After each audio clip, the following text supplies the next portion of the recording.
Assalamualaikum warahmatullahi wabarakatuh. Apakah suara saya terdengar? Agak kecil, Mas. Sebentar. Halo? Tes, tes. Dengar? Agak kecil suaranya, Mas. Oh. Halo, halo. Oke.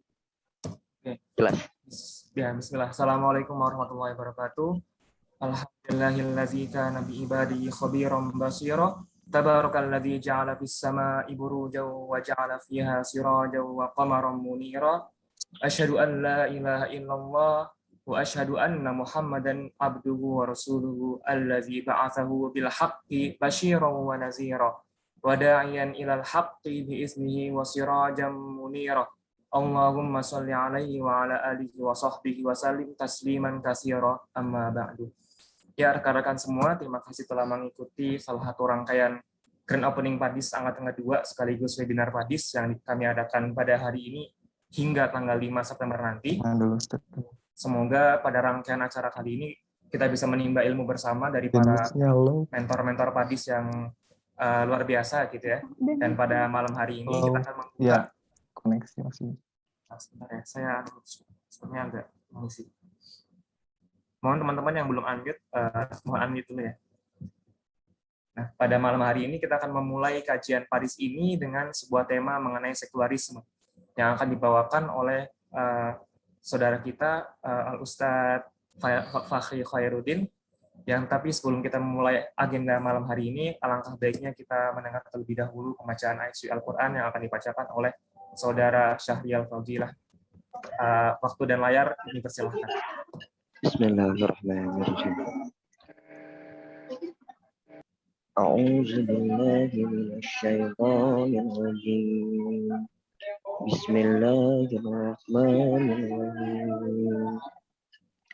Lillahi ma fis samawati wa ma fil ardh wa in tubdu ma fi anfusikum aw tukhfu yuhasibkum bihillah فيغفر لمن يشاء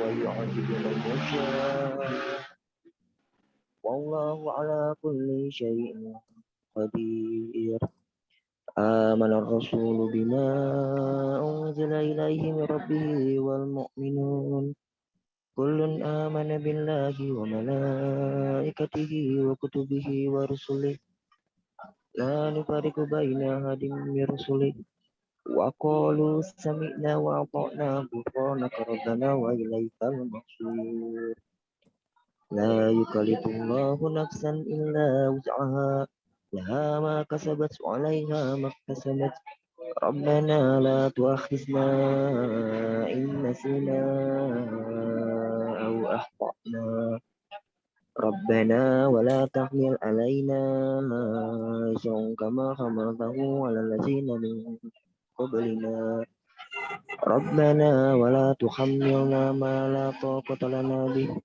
واعف عنا واغفر لنا وارحمنا أنت مولانا فانصرنا على القوم الكافرين. Sadaqallahul azim. Dikembalikan kepada Mas Zidna. Terima kasih kepada saudara Syahrial Fadilah atas pembacaan ayat suci Al-Quran. Semoga yang mendengarkan serta yang membacakan diberikan barokah serta rahmat oleh Allah Subhanahu wa taala. Ya, tanpa memperlebar waktu lagi mungkin ya. Mungkin sebelum kita mulai ada pemaparan sedikit mengenai apa itu Padis serta mungkin sedikit pemaparan mengenai program studi Padis angkatan kedua kepada koordinator Padis Kang Gilang, mangga dipersilahkan.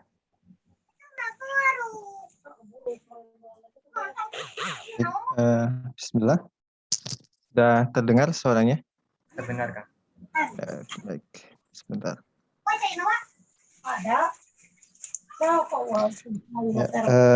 Terima kasih kepada moderator atas waktunya. Bismillahirrahmanirrahim. Alhamdulillah, nahmaduhu wa nasta'inuhu wa nastaghfiruh wa na'udzu billahi min syururi anfusina wa sayyiati a'malina man yahdihillahu fala mudhillalah wa man yudlil fala hadiyalah. Asyhadu an la ilaha illallah wahdahu la syarikalah wa asyhadu anna Muhammadan abduhu wa rasuluh amma ba'd. Pertama-tama kita bersyukur kepada Allah Subhanahu wa taala atas kudroh, inayah dan hidayahnya kita dapat berkumpul dalam majelis yang insya Allah mulia ini. Mudah-mudahan semua yang kita usahakan, yang kita perjuangkan menjadi amal soleh di sisi Allah Subhanahu wa taala. Amin. Baik, kami mengucapkan selamat datang dan juga terima kasih kepada para peserta webinar Pajajaran Islamic Thought and Civilization ini. Mudah-mudahan sedikit banyaknya ya, antum mendapatkan cerahan, mendapatkan ilmu dari sharing yang diadakan oleh Padis ini. Kami juga mengucapkan terima kasih kepada para pengurus yang telah mempersiapkan dan berupaya semaksimalnya untuk terselenggaranya acara webinar. Kemudian kami kiranya perlu untuk menyampaikan beberapa hal terkait webinar ini. Acara webinar ini tentu tidak lain adalah sebuah upaya untuk ikut serta berdakwah di jalan Allah Subhanahu wa taala. Ya, karena sejatinya setiap orang itu pasti berdakwah, pasti tidak ada yang tidak mengajak dan diajak, semuanya mengajak dan diajak. Hanya saja permasalahannya kemana ajakan itu. Nah, itu yang menjadi penting. Ada komunitas, ada orang yang berdakwah fisabilillah. Ada juga yang fisabilit tagut dan fisabilit syaitan. Nah, mudah-mudahan kita termasuk yang fisabilillah, berdakwah di jalan Allah ini. Kemudian tema pemikiran Islam di dalam webinar ini adalah sebuah upaya kami dalam membantu memberikan sedikit banyaknya ilmu dan pencerahan mengenai salah satu permasalahan yang dihadapi umat Islam. Ya, karena kami mendapati dari guru-guru kami bahwa problem mendasar yang menimpa umat Islam adalah kerancuan ilmu atau termasuk juga kerancuan pemikiran atau kekacauan pemikiran yang kerancuan ilmu ini atau dalam bahasa Al-Atas confusion of knowledge ini melahirkan kehancuran adab. Dan dari kehancuran adab serta kehancuran ilmu melahirkan kehancuran keadilan. Jadi dapat dibilang bahwa permasalahan pemikiran adalah permasalahan yang sangat mendasar yang dihadapi oleh problem yang utama ya di dalam tubuh umat Islam ini. Ya, atau hal ini sebagaimana disebutkan oleh Prof. Syed Naqib Al-Atas di dalam banyak karyanya ya. Gitu. Nah, maka sebetulnya kita sebagai umat Islam harus memiliki perhatian yang lebih di dalam memperjuangkan dan berupaya untuk mengislahkan permasalahan-permasalahan yang berkaitan dengan kehancuran ilmu dan adab ini supaya tercipta kehidupan yang lebih adil insyaallah. Kemudian tentu kami juga menyadari bahwa kami di sini bukan orang-orang yang sekaliber guru-guru kami yang berafiliasi di INSIS dan juga komunitas-komunitas dan lembaga-lembaga pemikiran lainnya dan juga guru-guru di kampus kami. Kami hanya orang-orang yang berupaya men-sharing sedikit banyaknya yang telah kami dapatkan dari guru-guru kami. Mudah-mudahan ini dapat bermanfaat ya, untuk khususnya untuk diri kami pribadi dan umumnya untuk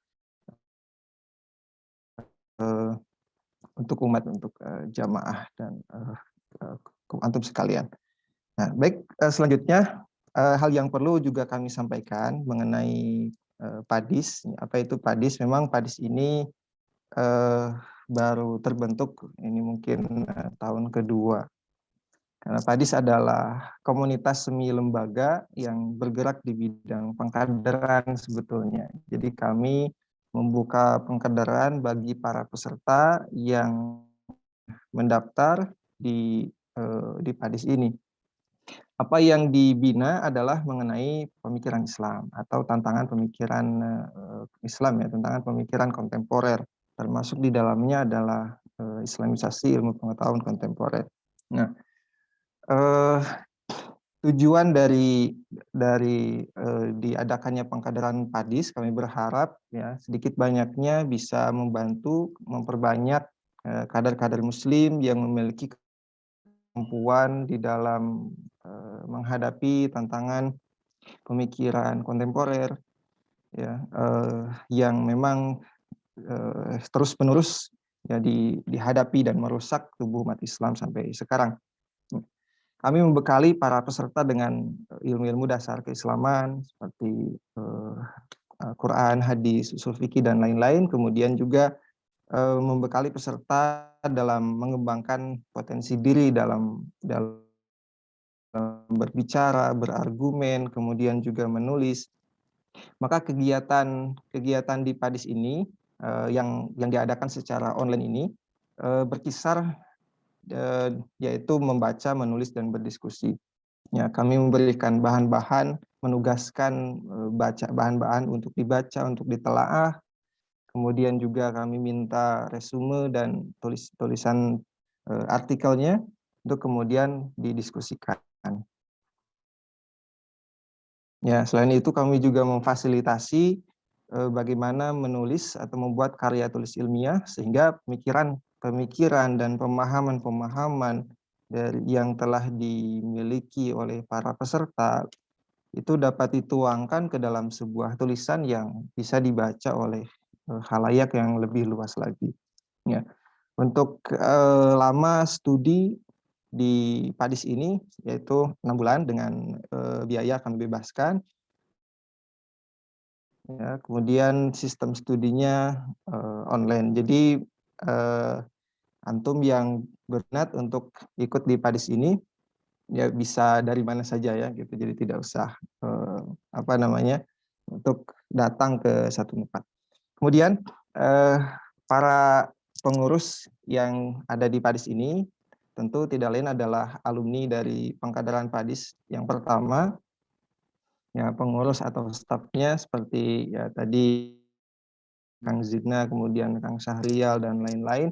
Kemudian dibantu juga atau dibimbing oleh para mentor yang sebagian adalah aktif dipimpin, kemudian di organisasi atau lembaga-lembaga keilmuan lainnya yang ada juga yang lulusan dari program kaderisasi ulama dan lain-lain. Nah, mudah-mudahan dengan diadakannya Padis ini bisa sedikit banyaknya membantu di dalam mencetak kader-kader yang baik yang bisa berdakwah, kemudian mampu menghadapi tantangan zaman, ya khususnya tantangan pemikiran kontemporer. Ya, kemudian saya ucapkan selamat datang kepada pemateri pertama, Ustadz Fakhri Khairuddin. Beliau teman saya juga, rekan baik saya kemarin di PKU sampai sekarang di Pascasarjana di Unida Gontor. Ya, ahlan, selamat memberikan ilmunya, sharing ilmunya, ya mudah-mudahan dapat memberikan banyak manfaat. Baik, sekali lagi kami ucapkan terima kasih kepada semuanya, kepada para peserta, kemudian para pengurus dan para mentor yang akan memberikan materinya baik malam ini dan juga materi-materi di hari-hari berikutnya. Dan bagi para peserta atau calon peserta atau antum yang berminat untuk mengikuti pengkaderan Padis, ya, kami sudah menyiapkan form untuk bisa diisi dan akan kami list, akan kami rekap untuk kami follow up selanjutnya. Nah, baik, itu saja mungkin yang dapat kami sampaikan, kurang lebihnya mohon maaf. Ya, kami tutup dengan doa, Rabbana atina fid dunya hasanah wa fil akhirati hasanah wa qina adzabannar. Assalamualaikum warahmatullahi wabarakatuh. Waalaikumsalam Kang warahmatullahi Zida. wabarakatuh. Terima kasih kepada Kang Gilang atas sambutannya serta pemaparan sedikit mengenai program studi Padis angkatan kedua nanti yang akan kami buka juga. Oke, tanpa memperpanjang waktu kembali, kami akan memulai acara hari ini, gitu ya. Tapi sebelum itu kami akan bacakan terlebih dahulu kurikulum vitae dari Al-Ustadz Fakhri Khairuddin malam hari ini. Beliau merupakan lulusan serta satu ilmu hadis dari STT Persatuan Islam dan sekarang sedang menempuh S2 dalam jurusan Akidah Filsafat di Unida Gontor, dan beliau pun telah banyak menulis di beberapa jurnal dan beberapa majalah juga, seperti Tradisi Kritik sebagai Indikator Autentisitas Hadis di Jurnal Sinta 2, serta Identitas Manusia sebagai Khalifah fil Ard di majalah Risalah. Oke, baik, tanpa memperpanjang waktu kembali, ya ini ada pesan juga bagi teman-teman yang nggak berhalangan untuk menyalakan kamera, mungkin dipersilakan juga untuk meng-on-kan kamera sebagai salah satu adab kepada ilmu gitu mungkin ya. Baik, waktu dan layar kami persilakan kepada Ustaz Fahri Khairuddin. Baik. Assalamualaikum warahmatullahi wabarakatuh. Ini suara saya kedengaran nggak ya? Afwan Kang, agak kecil bukan? Ya, kecil. Gimana? Kedengaran nggak? Iya, lumayan, tapi misal agak kecil sebenarnya. Gimana? Kedengaran nggak? Dari yang Lebih lain jelas, mungkin Kang. bisa. Lebih jelas. Oh ya. Baik, teman-teman semuanya. Selamat datang di webinar pertama ya di PADIS. Selamat datang di acara seminar ini. Kemudian nanti akan ada beberapa materi lagi setelah ini. Tentu beberapa tema yang berbeda. Baik, di sini kami pribadi sebenarnya tadi seperti yang diutarakan oleh Gilang. Nah, jadi tentu sangat jauh apabila kita membandingkan diri dengan orang yang sudah punya otoritas. Para guru kita yang berada di INSIS, kemudian dipimpin dan lain dan organisasi lain, tentu sangat jauh. Akan tetapi tentu perlu ada pengembangan wacana. Dalam artian pengembangan itu perlu agar wacana itu semakin terbiasa untuk disampaikan dan terbiasa untuk didengarkan. Oleh karena itu, mungkin di sini saya pribadi ingin menyampaikan tentang sekularisme. Sebenarnya tema ini juga tidak aneh. Tema ini juga sering dibahas, tetapi kita bahas ulang sambil kita berdiskusi ya. Jadi ini formnya atau bentuknya itu bukan saya memberikan ilmu, tetapi kita sharing. Karena mungkin beberapa di antara teman-teman sekalian ada yang sudah lebih mendalam mungkin ilmunya atau lebih mendalam wacana dan pengetahuannya tentang tema ini. Baik, kita mulai saja.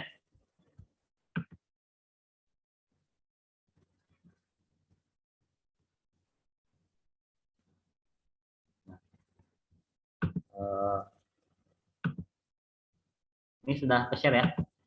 Kang Zina sudah ke-share ya? Sudah, Kang.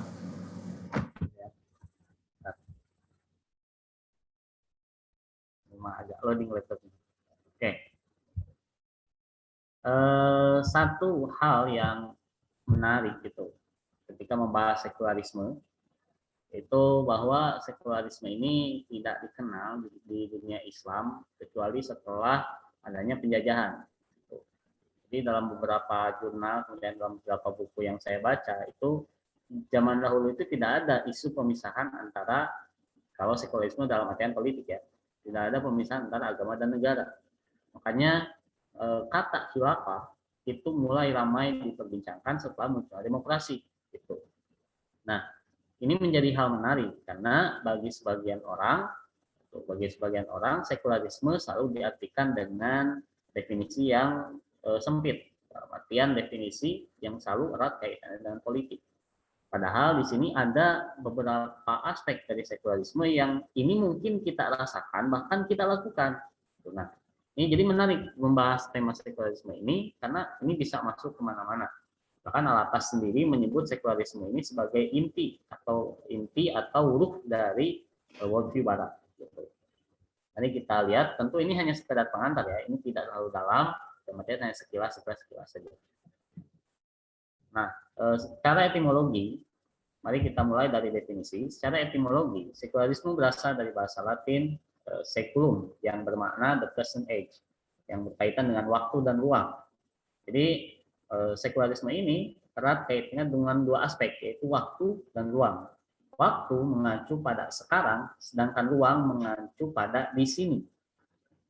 Artinya, menurut Al-Atas, sekularisme ini lebih tepatnya didefinisikan sebagai kedisinikinian. Gimana ya itu kedisinikinian? Ya di sini, di tempat ini dan hari ini. Dalam artian, memang dari secara definisi, sekularisme itu mengandaikan atau mensyaratkan relativisme. Dalam artian tidak ada sesuatu yang tetap. Karena waktu dan ruang itu dibatasi dengan kata di sini dan hari ini. Gitu. Sedangkan Harvey Cox mendefinisikan sekularisasi sebagai the liberation of man from religious and metaphysical the turning of this attention away from another world and toward this one. Jadi kata Harvey Cox ini sini jelas ya. Jadi bahwa sekularisme itu adalah pembebasan dari agama dan metafisik. Jadi ini luar biasanya bukan hanya agama tapi juga metafisik. Makanya nanti Al-Atas di dalam definisinya juga mendefinisikan, nanti ya ada definisinya, belum masuk ke sana. Nah kemudian selain membebaskan manusia dari agama dan metafisik, juga menarik perhatian manusia dari sesuatu yang dikaitkan ke dalam dunia yang lain. Dalam artian entah itu dunia akhirat, atau dunia kubur, dunia fantasi, dan lain sebagainya, menjadi pada dunia hari ini. Jadi segala hal orientasi, cara pandang seorang manusia itu ditarik dari dunia yang lain. Misalnya kita, misalnya sebagai orang Islam mengatakan bahwa sedekah itu sebenarnya menambah harta karena itu akan mendapatkan pahala dan pahala ini akan kita nikmati di akhirat. Nah dalam definisi secularization menurut Harvey Cox tidak ada yang seperti itu. Kenapa? Karena segala sesuatu yang berorientasi pada dunia yang lain itu ditarik ke dunia sekarang. Ya, tadi karena balik lagi ke di sini kini, artinya kita tidak peduli dengan sesuatu yang tidak di sini dan tidak kini. Nah, di sini Al-Atas mendefinisikan sekularisasi. Nanti Harvey Cox itu membedakan antara sekularisasi sama sekularisme. Sekularisasi itu proses, sekularisme itu ideologi, dan Harvey Cox itu menganggap bahwa sekularisasi itulah yang sebenarnya betul. Sekularisme harus dihancurkan karena sudah tidak lagi terbuka. Nah, jadi kata yang dipakai di sini adalah sekularisasi, dalam artian sekularisasi sebagai sebuah proses. Definisikan sebagai pembebasan manusia, pertama-tama dari agama, kemudian dari metafisika yang mengatur nalar dan bahasa. Ini menarik ya, Al-Atas itu memfokuskan di sini, di bahasa. Karena nanti makanya ada Al-Atas itu sangat detail gitu ketika mengutip atau ketika menjelaskan satu konsep. Karena konsep itu mengandung cara pandang. Dan cara pandang itulah yang kemudian nanti akan berejawantah menjadi perilaku. Nah, jadi ketika seseorang mendeteksi perilaku seseorang mendeteksi perilaku seseorang, gimana? Seseorang mendeteksi perilaku manusia yang lain, dia bisa melihat dari cara pandangnya. Cara pandang itu terekspresikan dari bahasa. Kalau yang kemarin ikut kajian CIOS, yang tentang hubungan bahasa dan konstruk sosial, itu kita dapat melihat bahwa bahasa itu ternyata sangat berpengaruh. Meskipun kita itu bukan aliran ini ya, bukan aliran kosmo yang terlalu dan menganggap dan mereduksi realitas lewat bahasa ya. Oke, Pak. Gimana? Suara saya terdengar nggak ini? Kalau nggak jelas bilang ya. Ini jaringannya ini agak stabil. Oke, itu yang pertama. Jadi pertama-tama pembebasan manusia dari metafisik yang mengatur nalar dan bahasa, atau cara pandang. Kemudian maksudnya adalah melepaskan dunia dari paham mengenai dirinya berdasarkan agama dan paham keagamaan. Kemudian selanjutnya menolak segala pandangan alam yang tertutup. Nah, ini kan yang ditolak oleh Harvey Cox juga. Sekularisme itu ditolak, sekularisasi malah yang diterima. Nah ini yang menarik, menghapus semua simbol sakral. Artinya tidak ada sakralitas di dalam simbol-simbol. Alam itu dianggap sebagai sakral. Nah, makanya yang dihajar oleh sekularisme itu bukan hanya agama, tetapi juga kepercayaan dan mistis. Jadi mitos, misalnya di sebuah desa atau di sebuah pegunungan itu ada pohon yang sakral tidak boleh ditebang. Itu dalam pandangan sekularisme, dalam pandangan dunia modern yang tersekulerkan itu tidak ada hal-hal sakral seperti itu. Jadi selain metafisik juga sakralitas gitu. Kemudian membebaskan perjalanan sejarah dari campur tangan nasib, artinya manusia yang menentukan nasib mereka sendiri. Kemudian mengalihkan perhatiannya dari alam luar sana pada alam masa kini.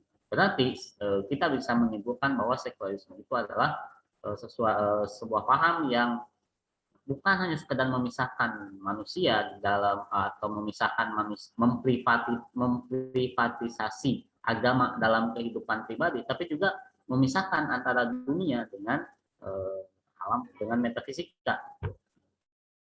Nah, tapi di sini itu ada yang menarik ya. Nah, ada yang menarik. Saya harus sini mana ya? Sini aja. Ada definisi perspektif lain. Jadi sekularisme itu memang lebih dominan di dalam masalah politik. Jadi ketika kita mengenal sekularisme itu pembicaranya politik, ya kita tidak bisa menyalahkan. Misalnya Yamin Cheng, dia itu mengatakan secularism is about the regulation of life through the political institution. Jadi jelas ya di sini bahwa sekularisme itu ya berhubungannya sama politik, sama kebijakan. Kemudian dalam Webster Dictionary juga, Merriam-Webster Dictionary, the belief that religion elastical affairs should not enter into function. Nah itu ya jelas bahwa kepercayaan itu tidak bisa masuk dalam kebijakan publik, kemudian kebijakan pendidikan dan sebagainya. Nah, berarti di sini kita dapat menyimpulkan bahwa secara definisi sekularisme itu ada dua. Memang siapa yang menyebutkan? Saya lupa lagi. Yang pertama itu sekularisme secara sempit dalam artian sekularisme yang berbau dengan politik. Yang kedua, sekularisme dalam arti yang lebih luas dan filosofis, yaitu sekularisme berarti memisahkan manusia dengan metafisika, memisahkan manusia dengan alam, hal-hal yang sakral. Gitu. Makanya nanti juga ada pembagian sekularisme dari Peter Berger ya, sekularisme subjektif dan objektif kalau nggak salah. Itu sama konteksnya politik dan kehidupan manusia dengan metafisika. Nah, di sini ada perkembangan kapan sih sekularisme itu muncul. Nah, menurut Pak Adian, di sini disebutkan bahwa pertama karena trauma historis terhadap perseorangan gereja. Yang kedua karena problem tax people. Jadi pertama itu karena masyarakat traumatik dengan kesewenang-wenangan gereja. Pada akhirnya mereka mencoba mencari jalan baru agar terlepas dari otoritas tersebut. Nah, kemudian selain otoritas praktek keagamaannya juga ada pada dalam kitab sucinya. Problem people yang membingungkan menyebabkan mereka beranggapan bahwa people tidak akan bisa menjawab persoalan kontemporer. Persoalan manusia saat ini itu cukup diselesaikan oleh manusia itu sendiri. Kalau dalam bahasa atas, dunia ditentukan dengan nasib mereka sendiri. Jadi tidak ada itu campur tangan people di dalam kemaslahatan, juga nggak ada. Karena apa? Karena problem teksnya mau gimana dapat menjawab teksnya itu sendiri problem. Gitu. Nah, yang selanjutnya adalah problem teologi, yaitu tidak adanya syariat untuk mengatur kehidupan manusia. Ya, karena tidak adanya syariat itu, maka mereka beranggapan bahwa sudah saatnya kita terlepas dari agama. Gitu. Nah, selanjutnya di sini ada ciri dan prinsip dasar sekularisme. Kata siapa ini? Phil Zuckerman, dia mengatakan sekularisme adalah aturan tugas yang berkaitan dengan kehidupan dunia ini didasarkan pada pertimbangan murni manusiawi. Sini. Untuk siapa sekularisme ini ditujukan terutama bagi mereka yang menganggap teologi tidak memadai, tidak dapat diandalkan atau tidak dapat dipercaya. Jadi memang sekularisme itu bahkan di dalam buku ini di Oxford Handbook of Secularism di awal-awal disebutkan bahwa ada pada awal munculnya sekularisme itu hampir disamakan dengan ateisme. Meskipun nanti itu dibantah. Tuhan itu ada, mereka tetap percaya Tuhan, cuman secara formalitas, tidak secara fungsional. Tuh. Prinsip dasarnya ada 3. Pertama, perkembangan kehidupan ini dengan cara material. Artinya gimana caranya dunia berkembang hanya dalam aspek melalui aspek-aspek material. Yang kedua, ilmu itu adalah pertama dari, yang kedua untuk manusia. Jadi tidak ada kepentingan ilmu untuk beribadah, yaitu tidak ada, atau ilmu untuk hal-hal selain diri manusia. Makanya tolak ukurnya adalah manusia. Yang ketiga, kebaikan, untuk kebaikan. Kebaikan bersifat temporal. Apakah ada kebaikan lain atau tidak? Kebaikan kehidupan saat ini adalah lebih baik. Proses pencarian kebaikan juga baik. Artinya, kebaikan tidak lagi dihubungkan dengan moral teologi, ya, moral agama. Tapi ya kebaikan untuk kebaikan. Kita menganggap itu berbuat baik, ya itu baik. Jadi, kebaikan itu nilainya selalu berubah karena temporal. Itu ciri dan prinsip sekularisme. Yang selanjutnya, saya lebih memfokuskan pada sekularisme dalam artian sekularisme ini ya, sekularisme secara filosofis, karena ini kepentingan kita. Ada 3 elemen yang mungkin kita semua sudah tahu, elemen sekuler dari arti Cox. Pertama, the separation of politics, yaitu memisahkan antara politik dan agama. Keduanya tidak bisa dicampur adukan dalam pemerintahan, terutama dalam kebijakan publik. Ini 3 elemen ini sangat penting ya. Yang kedua, detachment of nature, manusia memiliki kendali mutlak untuk mengeksploitasi alam, tidak ada ukuran metafisik dalam pelaksanaannya. Yang ketiga, dispensation of values. Sejarah adalah relatif, peristiwa selalu berubah, termasuk nilai-nilai standar moral. Semuanya adalah konsekuensi dari dunia metafisika yang jelas. Jadi pada akhirnya semua aspek, yaitu politik, kemudian alam, dan nilai, itu tidak ada yang pernah tetap dan sakral. Nah, ini sebagai impact ya, sebagai dampak dari sekularisme dalam bidang deception of nature atau pengosongan alam dari nilai-nilai sakral. Nah, ini dulu orang itu masih percaya bahwa alam itu punya sakralitas. Masyarakat awal misalnya, masyarakat awal dunia itu masih hidup bersama alam. Tetapi setelah datang modernitas, yang mana nanti Charles Taylor mengatakan bahwa modernitas itu mensyaratkan sekularisasi. Nah, setelah datang sekularisasi, maka muncul anggapan bahwa manusia bisa tanpa alam.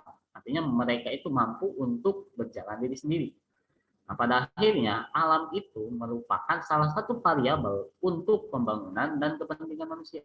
Jadi alam ini tidak lagi dianggap sakral. Kenapa? Karena alam ini merupakan salah satu variabel saja, yang artinya banyak variabel untuk membangun dan untuk kepentingan manusia. Tentu nanti akan ada pertanyaan, ini manusia itu apa sih pembangunan itu? Kemana manusia itu mau membangun? Sampai kapan manusia akan membangun? Apa tolak ukur maksimal dari pembangunan? Itu juga gak jelas. Itu makanya pembangunan itu apa itu juga gak jelas. Kenapa? Karena ketika mereka menghilangkan sakralitas dalam alam, secara otomatis mereka memutus hubungan mereka dengan alam. Artinya alam tidak lagi dihormati, alam tidak lagi dianggap sakral, alam hanya sebatas variabel saja. Nah, ini menarik di dalam politik ya. Saya ketawa ini baca ini. Dalam The Prince, Niccolo Machiavelli mengatakan, if an injury has to be done to man, it should be severed, spaghettis to be freed. Jadi kata dia itu, kalau misalnya seorang pemimpin ingin melukai atau ingin menghukum musuh-musuhnya, ya jangan tanggung. Kalau bisa sampai dia itu tidak bisa bangkit lagi. Gitu. Artinya apa? Artinya kalau misalnya dia bangkit lagi, maka dia akan membalas balik apa yang dilakukan oleh pemimpin. Makanya seorang pemimpin yang menemukan orang yang menentangnya, bunuh aja. Kenapa? Karena itu bagus untuk stabilitas negara. Artinya apa? Artinya tidak ada namanya etika sakralisasi dalam politik. Ya politik itu adalah seni untuk kekuasaan. Hal ini dikuatkan oleh Nietzsche. Dia mengatakan dia punya teori namanya the will power atau keinginan untuk berkuasa. Nah, dia itu mengatakan bahwa segala yang ada di dunia itu memiliki keinginan untuk mendominasi, keinginan untuk berkuasa. Jadi kita itu jangan munafik untuk menafikan keinginan berkuasa atas nama moral. Ya kita itu pokoknya setiap orang bebas untuk mengekspresikan bagaimana cara dia menguasai orang lain. Tidak ada yang moral. Ini menarik ya. Ini efek dari the sacralization of politik atau penghilangan sakralitas dalam politik. Nah sekarang kita masuk ke tokoh yang kedua. Tadi kan pertama Harvey Cox. Saya akan menjelaskan singkat saja karena juga saya belum baca bukunya, hanya baca review orang tentang buku ini. Ada sebuah buku bestseller yaitu Secular Age dari Charles Taylor. Dia mengatakan bahwa intinya yang namanya sekularisasi itu adalah pilihan Barat. Tuh, yang pertama itu sekularisasi itu adalah pilihan Barat. Nanti akan ini ada dijelaskan. Yang pertama sekularisasi itu pilihan Barat, serta yang namanya sekularisasi itu tidak dapat dihindari sebagai konsekuensi dari modernitas. Kita memasuki zaman modern, kita memasuki zaman kapitalis, di mana semua orang bebas untuk bersaing. Nah, itu tidak bisa kita tolak yang namanya sekularisme. Kita tidak bisa membiarkan tetap menghargai alam, kemudian tetap memasukkan mensakralkan politik, itu nggak bisa ya, semuanya itu demi kepentingan. Artinya sekularisme itu bukan hanya juga berlaku di Eropa, tapi juga secara universal. Kita tidak bisa menahan laju sekularisme karena itu merupakan hal alamiah gitu. Kemudian apa bukti bahwa sekularisme itu tidak bisa sekularisasi ya maaf, tidak bisa dihindarkan? Pertama, kepercayaan kepada Tuhan tidak pernah dipertanyakan atau diperdirikan kembali. Karena Tuhan itu membingungkan, ya sudah. Wacana-wacana ketuhanan itu dianggap kelas 2. Makanya saya yang dari jurusan Usuluddin itu dulu di ilmu hadis, suka ditanya, ente mau kerja apa? Ya bingung juga. Kenapa? Karena wacana-wacana ilmu yang membahas tentang ketuhanan itu nomor 2 kan. Itu bukti sekularisasi gitu. Orang itu sudah terfokus pada sesuatu yang di sini dan kini. Orang itu sudah terfokus pada kerja dan materi. Hal-hal yang berbau metafisik itu pokoknya nomor 2. Ya. Itu kan juga tercermin dalam peta laju peta pendidikan kita kan, dengan kampus merdeka dan sebagainya. Tapi saya kurang paham wacana itu ya. Jangan ditanya. Selanjutnya, bukti yang selanjutnya adalah berkurangnya kuantitas orang-orang datang ke rumah ibadah. Ketika Tuhan tidak pernah dipertanyakan, berarti tidak ada motivasi seseorang itu datang untuk beribadah. Ya untuk apa kita beribadah pada sesuatu yang tidak pernah kita pertanyakan, tidak pernah kita pikirkan? Nah itu di Eropa ini telah terjadi. Makanya kata Charles Taylor, sekularisasi itu hal yang lumrah alamiah.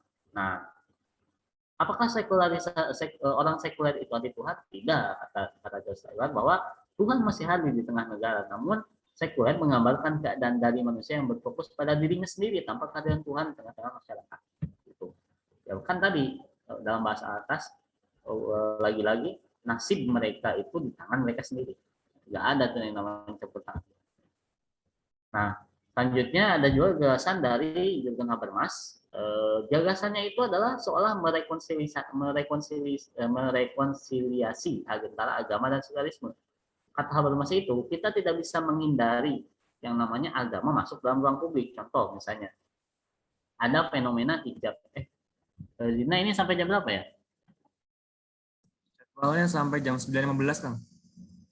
Jam berapa?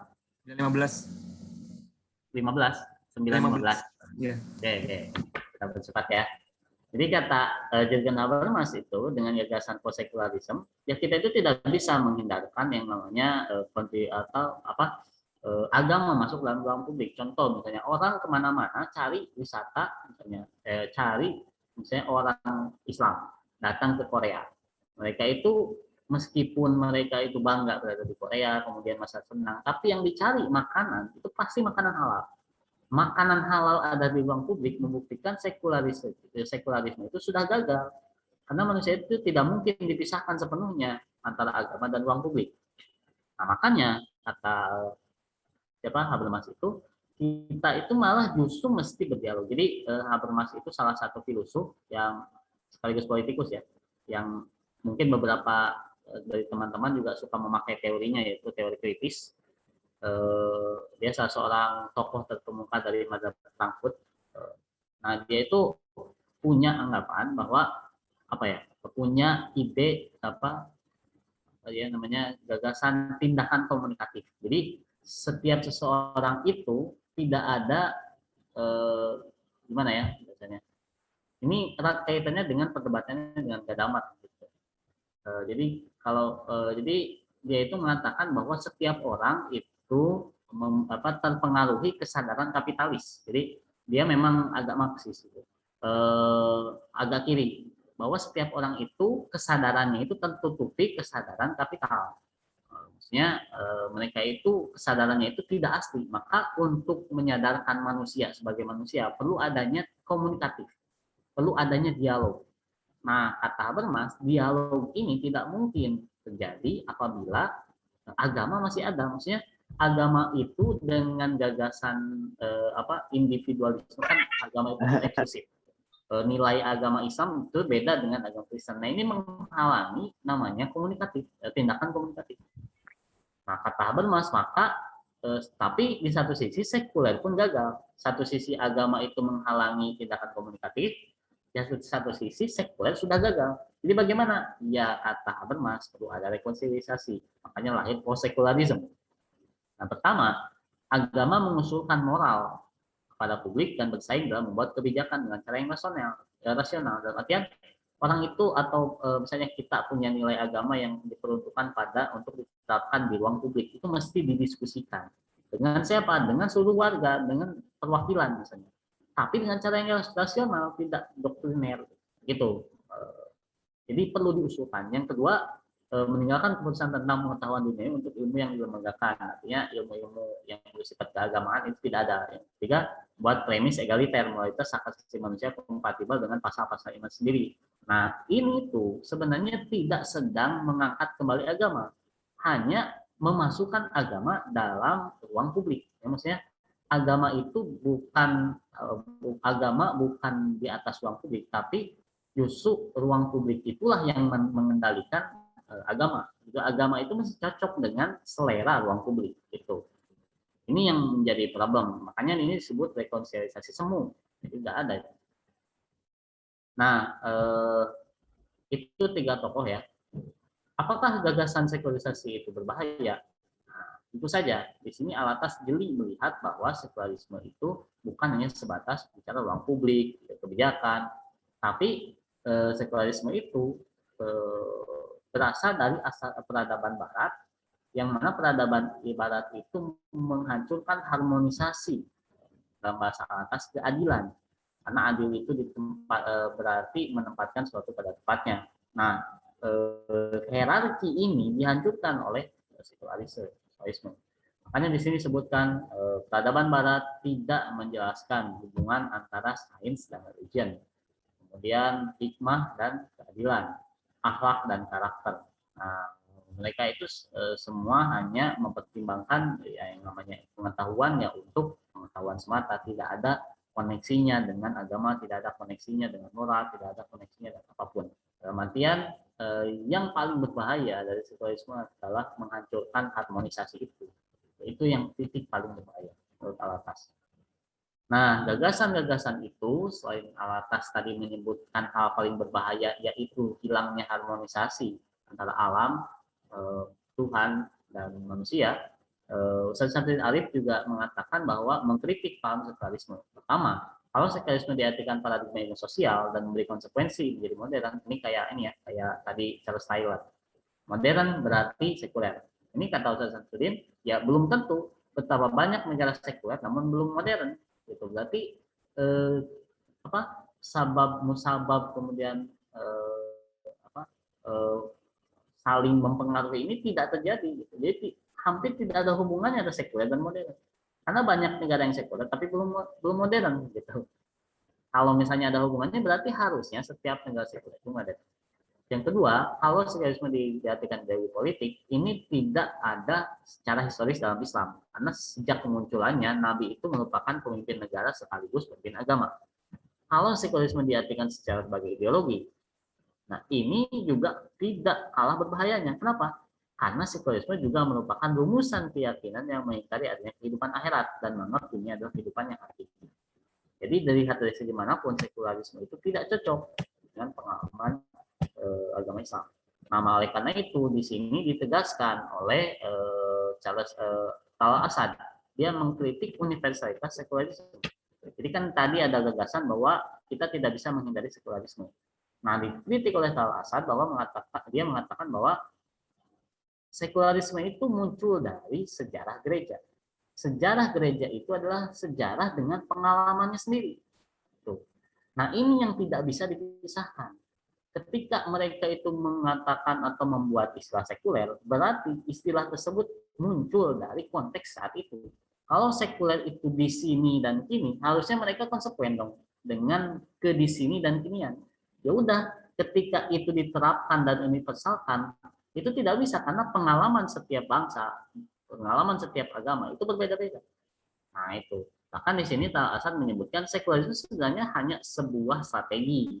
Pertama, untuk pendukung sekuler membatasi peran agama, yaitu mereka agak mau. Sedangkan bagi orang Kristen yang liberal merupakan upaya untuk mempertahankan agama dari kemerosotan lebih jauh. Karena kalau mereka tetap tidak memisahkannya, Kristen hancur karena dengan problematika yang ada pada diri mereka. Nah, ini terakhir ya. Enggak sih, masih lama. Islam itu jadi luar biasanya Islam ketika menjabarkan tentang sekularisme, apa itu sekularisme, pemisahan itu langsung gitu. Jadi kalau kita membaca surat Al-Fatihah, Bismillahirrahmanirrahim, Alhamdulillahirabbil alamin, dua kata itu saja sudah menolak gagasan sekularisme. Kenapa? Mari kita lihat komentar dari Ibnu Katsir. Kata Ibnu Katsir, al-alamin huwa kullu mawjud siwallah. Setiap yang namanya alam itu adalah setiap yang ada selain Allah. Jadi ini saya ingat waktu ini pelajaran tafsir Ahkam waktu dulu di pondok. Saya ingat sekali ini karena diujikan sama ini ya. Jadi kata Ibnu Katsir ketika menafsirkan alhamdulillah amin, apa itu alam? Jadi kan alam dalam pandangan kita itu sesuatu yang terpisah dari manusia. Nah, definisi ini justru memutarbalikkan hal itu bahwa manusia itu adalah bagian dari alam. Makanya dalam tradisi kita ada mikrokosmos, manusia itu sebagai alam kecil. Makrokosmos, kayak gitulah. Jadi ada hubungan antara alam dengan manusia yang sangat erat. Jadi tidak bisa dipisahkan begitu saja. Dari kata alhamdulillahirabbil alamin. Nah, makanya untuk menjawab 3 argumen sekularisme, berarti Allah Subhanahu wa taala menciptakan alam. Yang artinya alam ini termasuk juga manusia, karena yang namanya alam itu adalah sesuatu yang diciptakan. Sesuatu yang ada selain Allah. Berarti manusia itu masuk alam. Nah, harmonisasi antara alam dan manusia itu berarti menolak gagasan dissection of value, assessment of nature, atau peniadaan ruh atau nilai-nilai rohani di dalam alam. Nah, kemudian karena manusia itu merupakan makhluk Allah Subhanahu wa taala, ini memberikan sebuah konsekuensi. Gitu. Konsekuensinya apa? Konsekuensinya manusia tidak bisa melepaskan diri dari Allah Subhanahu wa taala. Setiap aturan, setiap standar, setiap moral yang diberi, standar moral, kemudian aturan yang diberikan oleh Subhanahu wa taala mesti ditaati oleh manusia sebagai konsekuensi manusia itu adalah makhluk. Tuh. Nah, ketiga ini menghasilkan status bahwa manusia sebagai khalifah Allah. Berarti tidak bisa kita memutuskan antara pengurusan alam dengan perintah Allah Subhanahu wa taala yang akhirnya juga mengingkari the secularization of politics. Gitu. Nah, ini 3 elemen ini nanti kita bisa, saya pernah menulis tulisan tentang insan kamil dan 3 elemen sekularisme. Jadi menarik gitu kalau kita mengamati teori atau gagasan insan kamilnya Al-Jili atau Karim Al-Jili, itu semuanya itu bertentangan benar-benar dengan 3 elemen sekularisme. Jadi kita menarik ya ini ketika menafsirkan ayat ini alhamdulillah juga amin, ternyata manusia itu adalah alam juga. Berarti kita tidak bisa memisahkan atau mengeksploitasi alam begitu saja tanpa adanya aturan. Selanjutnya, nah ini mungkin lewat saja ya. Itulah lewat saja. Nah, ini menarik juga, ada tafsir dari Abu Fida. Bagaimana sih cara manusia memandang alam? Kata dia itu, ini ketika menafsirkan surat apa ya, Al-A'raf ayat berapa ya, yang abatan, apa ya, lupa lagi. Kata Abu Fida itu dalam Ruhul Bayan, dia mengatakan bahwa apa sih tujuan Allah menciptakan alam? apa sih makna alam bagi manusia? Min jumlatiha an yakuna madaran lil ma'isyati. Pertama, alam itu untuk memenuhi kehidupan manusia. Berarti alam di sini memang merupakan objek dari manusia untuk mengambil manfaat untuk kehidupan manusia. Akan tetapi alam itu bukan objek untuk eksploitasi saja, tapi merupakan objek untuk mengenal. Di sini selain alam itu merupakan madaron bil ma'isyil ibad, juga manaron yarshiduhum ilal ma'rifat aqwal mabda wal ma'an. Alam ini merupakan petunjuk dari Allah Subhanahu wa taala untuk mengetahui hakikat yang sebenarnya dari kehidupan manusia, entah itu permulaan atau akhir. Gitu. Jadi menariknya di sini Abu Fida ini ulama dulu itu juga menganggap alam ini bukan sebatas ya kita menanam padi kemudian kita ambil hasilnya makan, bukan sebatas untuk survive gitu, tapi juga untuk mengetahui saya ini siapa, mengetahui posisi makhluk, mengetahui siapa Tuhan kita. Gitu. Nah ini tujuan diciptakannya alam. Jadi menarik ya apa yang dikatakan oleh Abu Fida. Terakhir kita ini terakhir ya.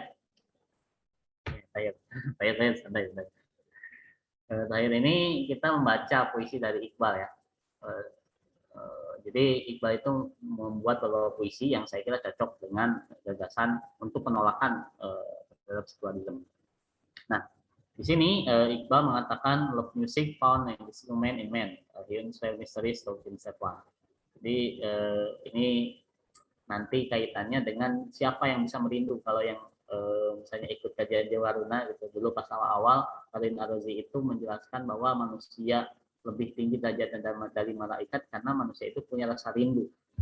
Nah, ini sesuai dengan dikatakan oleh Iqbal bahwa cinta itu menemukan musiknya pada manusia. Jadi selain manusia itu tidak bisa ini mendapatkan cinta. Jadi rasa berharap, kemudian rasa senang karena beribadah itu nggak ada gitu, karena ya gitulah nanti itu kaitannya sama ini sama apa yang dulu saya ngisi itu Pak Rozi. Nah konsep jiwa Rozi. Nah kemudian di sini yang ingin saya soroti adalah God made the world, man make it beautiful, man is God's college and companion. Bahwa ketika Tuhan menjadikan sebuah alam, maka manusia yang menjadikannya indah. Gitu. Maka dalam tanda kutip manusia dan Tuhan itu adalah college and companion dalam tanda kutip ya. Nah kemudian Iqbal juga menjelaskan di Payam Masrik itu cakapan Tuhan dan manusia. Tentu ini alegori ya, maksudnya nggak benar-benar bercakap. Kata Tuhan itu kubentuk dunia ini dari tanah liat yang sama. Kau buat Iran, Ethiopia dan Tartar. Ya kalau kita misalnya di Indonesia sama di Inggris sama di Arab Saudi ya sama tanahnya kayak gitu. Tapi manusia membuat negara. Dibentuk dunia, menciptakan dunia, ya kamu yang memisah-misah teritorial, yang membuat teritorial, yang memisah-misah itu.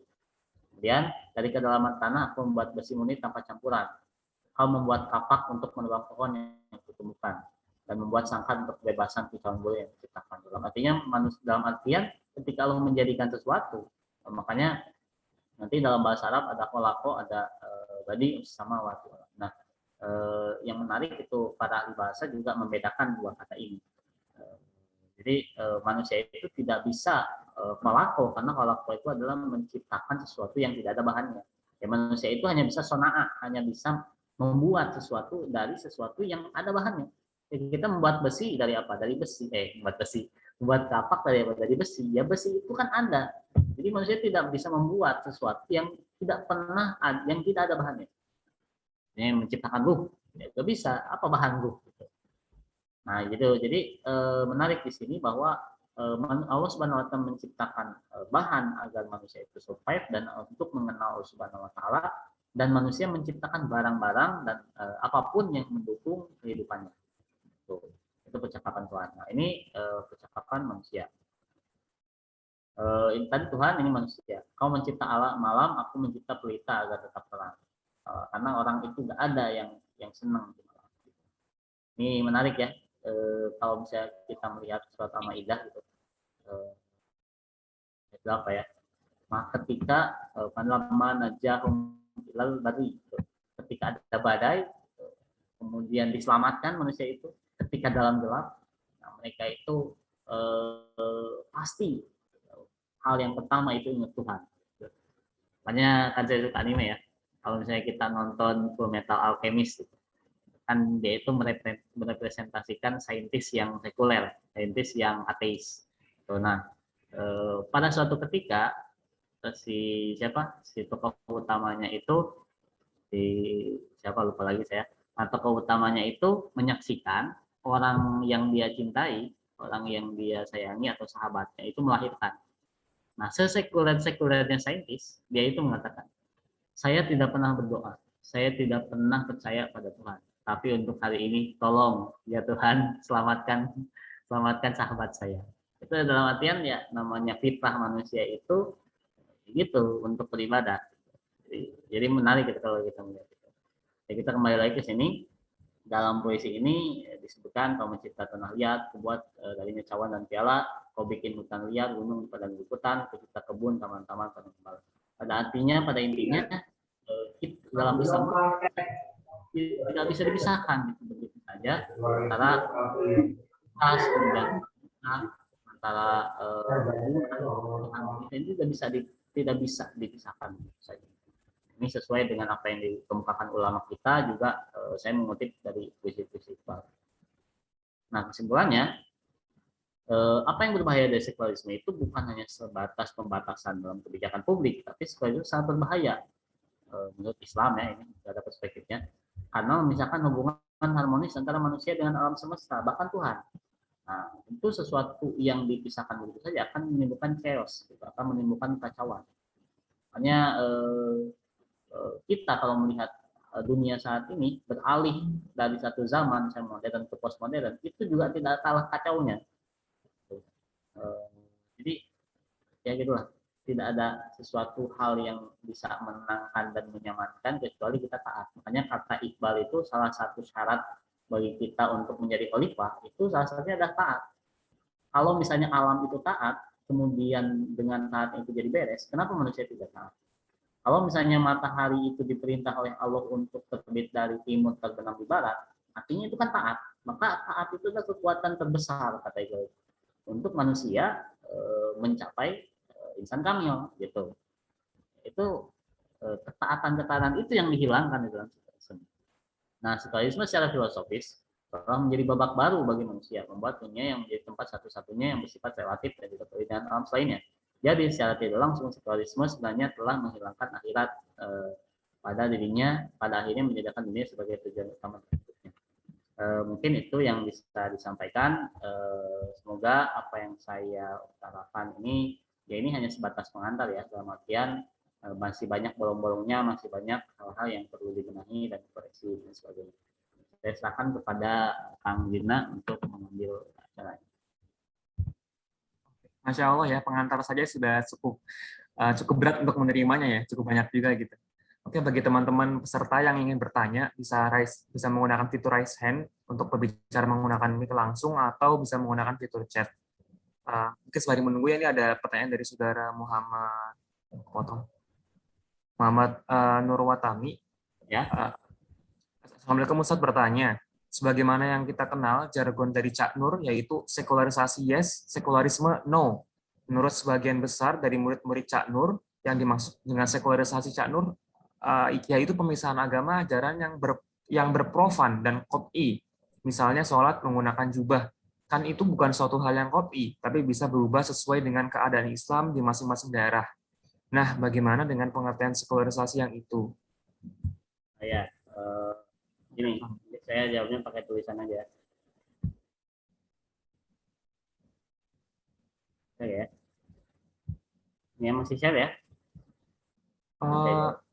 Hitam sih, Kang. Kalau saya hitam sih. Langsung aja ya. Saya malas buka-bukanya. Begini, memang sekularisme, kalau misalnya sekularisme diartikan pemisahan tadi yang qot'i dan tidak qot'i, sekularisme dengan sekularisme praktek itu berbeda. Kenapa contohnya juga?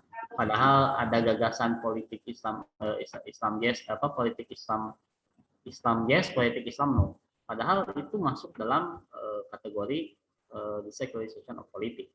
Gitu. Jadi apa yang dicontohkan itu beda dengan apa yang dipraktekkan.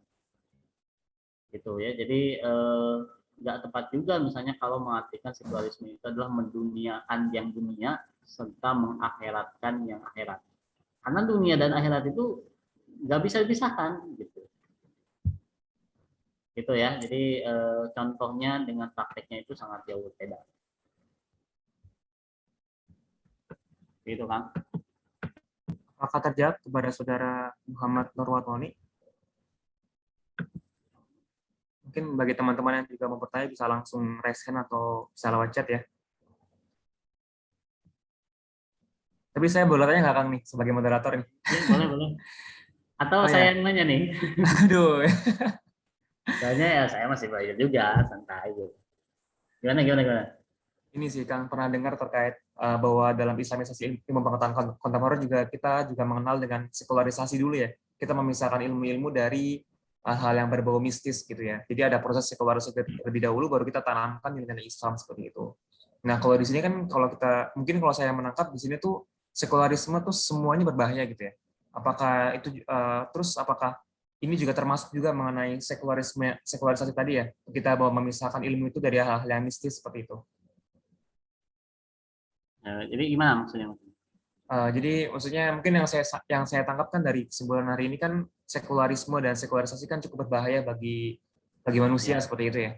Karena merusak harmonisasi antara manusia dengan alam semesta dan bahkan Tuhan seperti itu kan.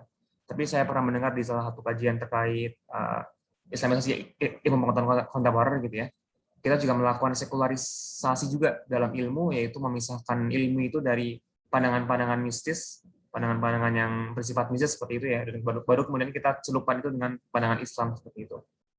Nah, apakah ini tuh sama dengan sekularisasi yang dimaksud atau Ya. bagaimana gitu kan? Tentu ada perbedaan karena dewesternisasi itu bukan satu-satunya. Tuh. Nanti dalam Islamisasi itu kan yang digagas oleh Al-Atas ya, bukan Faruqi ya. Nanti kan ada 3 konsep, dewesternisasi, deislamisasi, terus dewesternisasi, deislamisasi. Nah, kita itu tidak berhenti dari memisahkan ilmu dari unsur-unsur Barat yang bertentangan, tapi juga memasukkan. Dalam artian kita hanya mengeluarkan apa yang tidak cocok, kemudian kita memasukkan apa yang cocok. Jadi tentu berbeda dengan sekularisme dalam ilmu pengetahuan, dalam artian ilmu itu benar-benar tidak ada kaitannya dengan hal-hal atau dengan hal-hal di luar yang di sini dan kini, gitu. Itu berbeda karena misalnya gini, gimana ya contoh mudahnya? Ketika sesuatu itu sudah misalnya ini, apa yang dikatakan polisi itu memukul penjahat. Apakah pukulan polisi itu merupakan sebuah kejahatan? Ya tentu beda. Kenapa? Karena polisi itu melakukan apa yang dia tugas yang diamanahkan kepadanya. Nah, beda tentu sama penjahat memukul orang. Gitu. Meskipun sama-sama memukul, tapi karena konteksnya beda, yaitu beda. Nah, apa yang dilakukan sekularisasi di dalam ilmu pengetahuan yang memisahkan antara ilmu dengan alam, kemudian ilmu dengan nilai dan lain sebagainya, tentu beda dengan kita yang memisahkan ilmu dengan paham-paham yang memisahkan itu.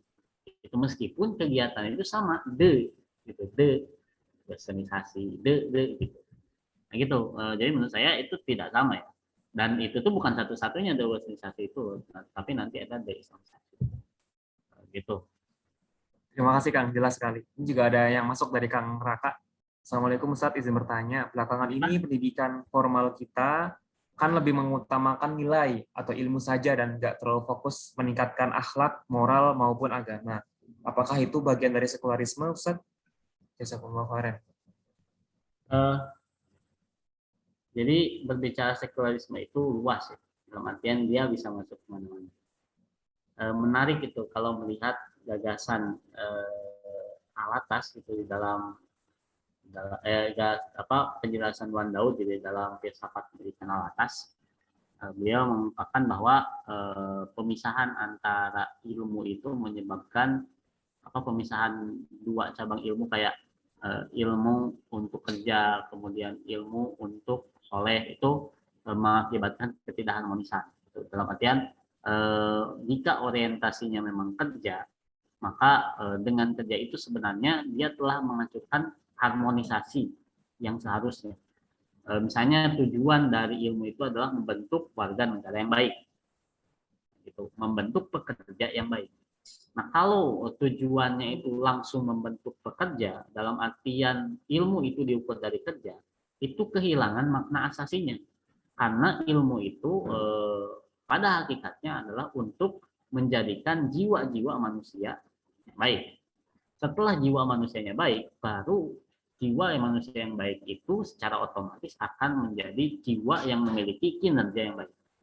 Itu jadi ada ini disebut sekularisasi ya, karena tujuan ilmu di dalam Islam itu adalah alamatur. Nah, ini yang tidak ada di dalam program pendidikan kita.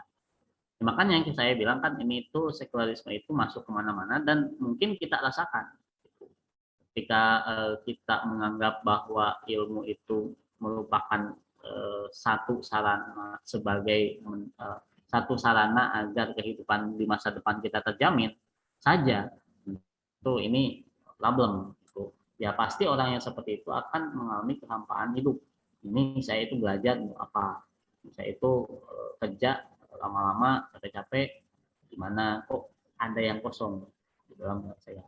Untuk berbicara ilmu dan kerja ini, saya malah lebih tertarik menariknya ke dalam pembagian ilmu menurut para ulama. Ada yang fardu ain, ada fardu kifayah.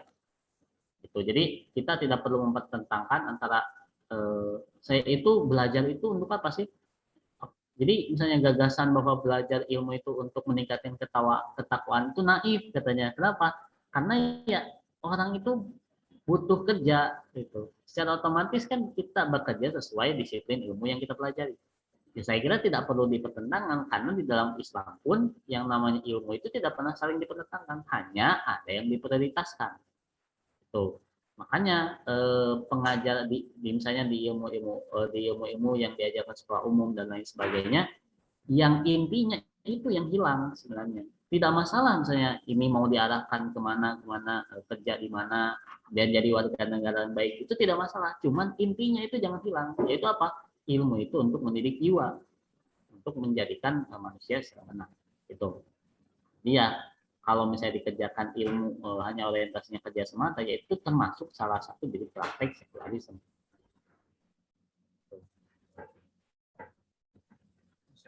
Apa kata jawab Kang Raka? Mantap. Juga salah satu kesedihan juga ya, karena sekarang mungkin pendidikan sekarang itu bertujuan untuk membuat orang yang siap kerja ya. Salah satu kesedihan tersendiri.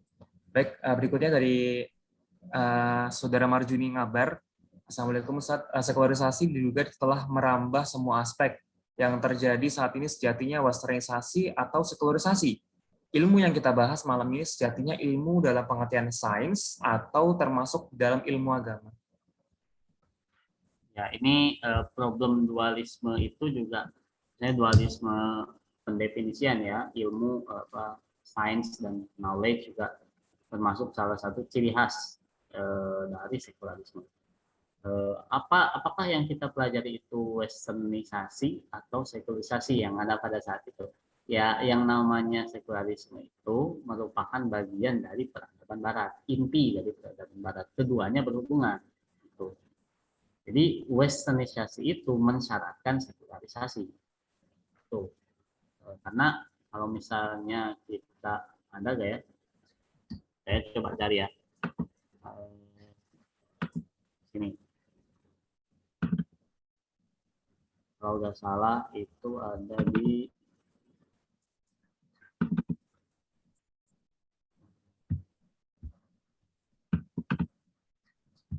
mana ya? Saya lupa lagi.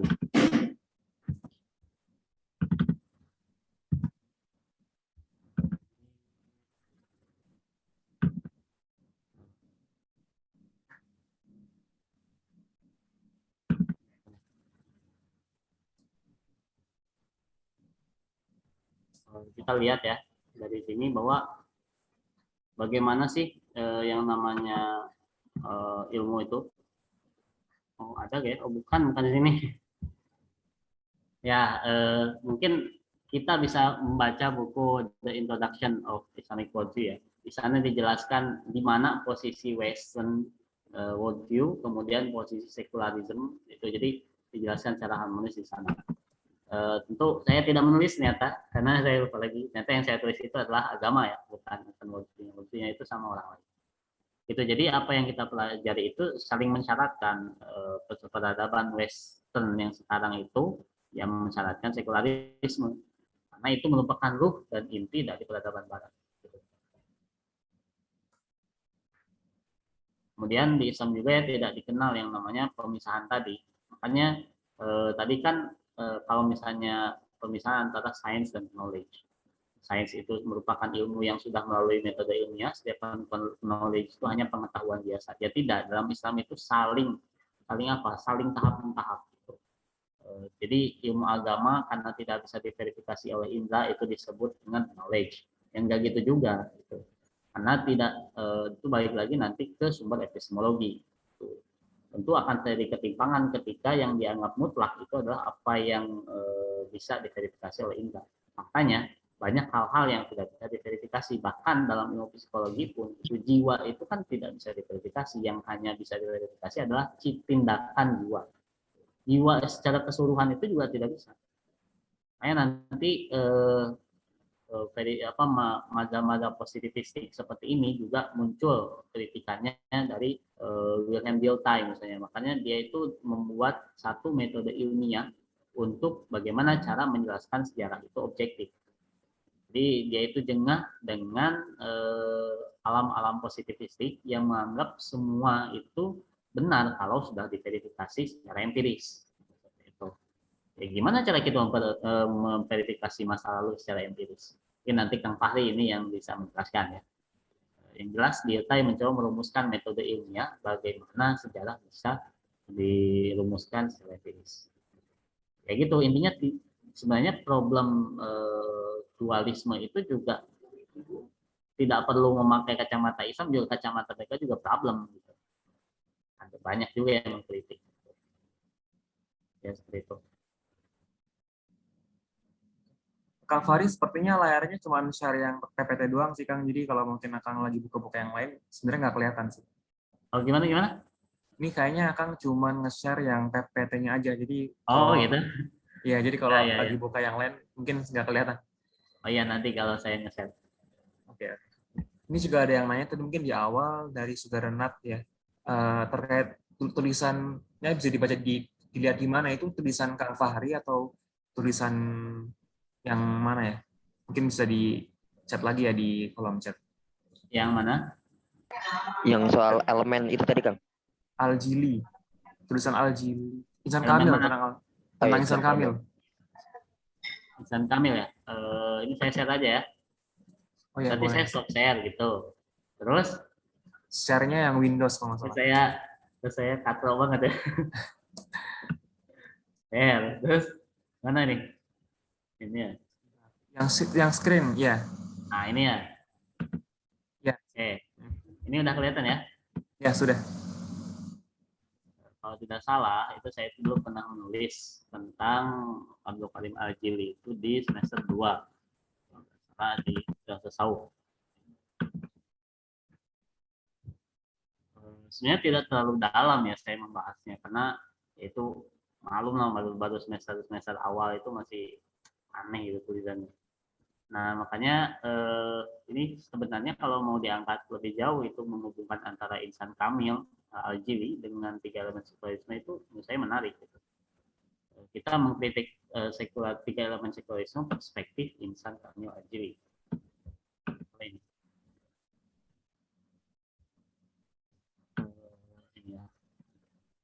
Nah ini. Cuman segini sih, jadi tidak banyak. Saya banyaknya malah menjelaskan Insan Kamil Al-Jili itu apa. Segini. Gini. Jadi tidak banyak ya, cuman yang jelas seperti itu. Mungkin kita perlu memahami dulu insan kamil al-jili, baru bisa ngeh gitu. Oh ternyata konsep insan kamil itu benar-benar bisa menembak tiga elemen sekularisme. Gitu kan. Itu sekarang sudah pernah publikasi, Kang? Atau belum? Itu tuh baru proceeding, baru proceeding. baru proceeding ini apa konferensi di Jogja. Cuman belum bisa. Sempat sih pengen ada yang saya tuh sempat minta ke teman-teman kalau ada makalah yang serupa dijurnalin. Cuman ini problemnya saya itu sekarang sedang saya sama Ustaz Gilang itu sedang didesak tesis. Jadi cepet-cepet tuh gitu. Jadi sempat wah ini susah juga kalau sampai ngurus jurnal. Insyaallah. Semoga lancar ya tesisnya Iya, serta publikasi tulisan-tulisannya. Mungkin ada hal lagi yang mau bertanya? Masih dibuka kesempatannya bagi teman-teman yang mau bertanya, mengajukan pertanyaan.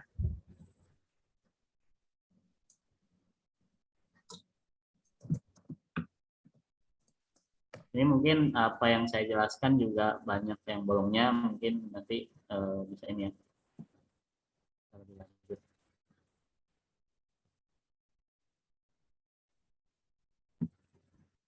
Mangga kepada saudara Ilma.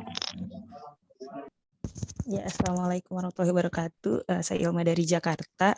Izin bertanya seperti ini ya. Mungkin dari desain pendidikan kita gitu ya. Ketika kita mempelajari tentang sesuatu gitu, mungkin emang sains yang ilmu alam gitu ya Ustadz. Secara tidak sadar gitu, mungkin kita benar-benar akhirnya tuh memisahkan gitu antara keadaan alam yang dipelajari secara ilmu dengan agama itu sendiri gitu. Jadi kita mungkin tidak banyak berpikir tentang oh ini sebenarnya banyak hal-hal yang sakral tadi atau yang berkaitan dengan ketuhanan gitu. Nah, apakah hal-hal yang seperti ini gitu membuat manusia apa ya memisahkan itu semua gitu? Salah satu tujuan dari sekulerisme itu sendiri atau apa ya atau ya itu maksudnya apakah itu udah desain gitu yang di apa sorry intinya yang sudah didesain sedemikian rupa oleh kaum barat gitu untuk membuat manusia secara tidak sadar itu menjadi sekuler gitu. Dan gimana sih sebenarnya biar kita tuh tidak terjebak gitu dengan hal seperti itu gitu Ustaz. Oke. Saya jawab langsung ya Kan Zina. Ya, mangga Kak. Ada dua berarti. Pertama, apakah barat itu memaksakan idenya pada orang lain? Ini saya ingat tuh ungkapan dari Ustaz Syamsuddin Arif waktu dulu ngisi tuh salah satu slogan dari barat itu I know what you know but you don't know what I know. Saya mengetahui apa yang kamu ketahui tapi kamu tidak mengetahui apa yang saya ketahui. Arogansi inilah yang dikritik oleh Edward Said dalam Orientalism. Barat itu terlalu menguniversalkan pengalaman mereka. Ini yang disebut dengan arogan, kata Edward Said. Nah, gagasan sekularisme sehingga menyentuh berbagai macam aspek, termasuk pendidikan, termasuk ilmu pengetahuan, juga sebenarnya bagian, tanda kutip ya, bagian dari universalitas atau superior, anggapan bahwa Barat ini superior sehingga bisa menyelesaikan semua masalah, sehingga bisa membaca semua permasalahan dan bisa menangani semua permasalahan. Nah, berarti memang ada semacam hegemoni. Dan ini yang disebut oleh Alatas bahwa ilmu itu tidak bebas nilai. Ada hegemoni dari cara pandang Barat yang merasa superior terhadap alam pikiran Islam. Itu yang pertama ya. Berarti apakah ini itu merupakan salah satu bentuk keterpengaruhan antara Islam oleh Barat itu ya iya. Karena superioritas Barat itulah yang mengakibatkan mereka seolah mampu mempelajari atau memaksakan pengalaman mereka pada agama lain. Yang pertama. Nah, kemudian tadi yang kedua apa ya? Itu kan saya lupa lagi. Habis itu saya tulis. Bisa diulang. Oh iya. Yang belum terjawabnya. Oh ini Ustaz, kayak gimana caranya kita bisa terhindar gitu dari yaitu ya gitu kita termakan gitu sama sama pemikiran Barat gitu Ustaz. Kayak mensekulerkan kita gitu biar terhindar dari hal itu. Saya kira ini adalah proses ya. Maksudnya kalau misalnya kita memakai perspektif worldview ya, teori worldview yang digagas oleh para filsuf Barat, jadi dimulai dari Immanuel Kant, kemudian ke Lyotard, kemudian ke Foucault, kemudian ke Wittgenstein, itu kayak kemudian dirumuskan oleh James Sear, itu merumuskan satu teori yaitu worldview. Worldview itu adalah bagaimana cara pandang itu terbentuk. Nah, tentu mungkin karena pengalaman-pengalaman yang kita alami sehari-hari, itu seolah cara pandang itu seolah melekat di dalam pola pikir kita. Gitu. Nah, ini tentu untuk mengetahui mana yang benar, mana yang salah, itu ya proses dalam artian belajar. Ya, kita tentu tidak akan pernah bisa merasa resah kalau tidak mengenali. Tuh. Ya, seseorang tidak akan merasa takut akan sesuatu kalau tidak mengenali. Seseorang tidak akan merasa itu salah kalau tidak mengenali. Dan pengenalan inilah yang disebut dengan ilmu. Tuh, jadi mungkin bagaimana kalau disebut bagaimana caranya, ya tidak ada jalan lain kecuali ya belajar untuk mengetahui sebenarnya bagaimana Islam itu. Hanya itulah kenapa kita nggak boleh berhenti belajar, dan Al-Quran itu sebenarnya ketika memerintah Al-Quran hadis itu ketika memerintahkan belajar itu tidak pernah memerintahkan kita untuk pintar. Ya, yang diwajibkan itu bukan pintar tapi belajar. Jadi, seseorang tidak perlu jadi pakar untuk setiap pelajaran yang dia ikuti. Dan seseorang itu cukup tahu mana yang benar dan mana yang salah. Jadi ketika saya misalnya belajar pelajaran A, itu bukan berarti saya ingin jadi pakar, ingin jadi ahli, tapi saya itu pengen tahu ilmunya bagaimana, sehingga itu akan menjadi cara pandang bagi saya untuk mengetahui mana yang benar dan mana yang salah. Dan tentunya itu proses yang butuh kesabaran, yang butuh perjuangan, karena tidak mudah untuk melepaskan cara pandang yang berbeda itu terhadap sesuatu dan digandingkan dengan cara pandang yang berbeda. Gitu ya. Jadi ya jangan berhenti. Saya kira sekarang banyak ya kajian keislaman yang itu akan membentuk cara pandang itu, baik yang itu bersifatnya pengajian atau seminar seperti ini. Ya, seperti itu ya. Apakah sudah terjawab, Saudari Ilma? Baik, sudah terjawab Ustaz, terima kasih. Kita harus menguatkan worldview ya gitu ya. Ya, nanti di worldview juga nanti ada elemen kan. Nah, sebenarnya elemen-elemen itulah yang kita mesti perkuat. Jadi ada konsep ilmu, ada konsep kebenaran. Apa sih ilmu dalam Islam itu? Apa sih kebenaran dalam Islam itu? Ada konsep kebebasan, ada konsep kebahagiaan, ada konsep Tuhan, ada konsep Rasul. Nah, itu kitem itu yang mesti kita pelajari untuk membentuk worldview. Jadi strukturnya itu seperti itu. Masya Allah, mantap. Masih ada yang mau bertanya lagi? Kami persilakan sampai jam 9.45 sebenarnya waktunya. Izin bertanya Ustadz. Ya, mangga. Ya, perkenalkan sebelumnya saya Nurudina. Saya tinggal di Bekasi. Ini tadi kan sebelumnya Ustadz juga ada menjelaskan mengenai saran yang yang diidekan oleh Habermas. Itu saya masih agak kurang paham itu Ustadz. Penjelasan mengenai Habermas tadi. Yang saya tangkap kan cuman setiap orang dapat mempengaruhi kesadaran orang kapitalis dengan cara komunitatif yang tadi. Bisa dijelaskan kembali Ustaz. Ya, saya share ya. Iya. Gimana ya? Screen ya? Ya. Saya pernah nulis di mana ya? Itu lupa lagi. Tanggal Habermas itu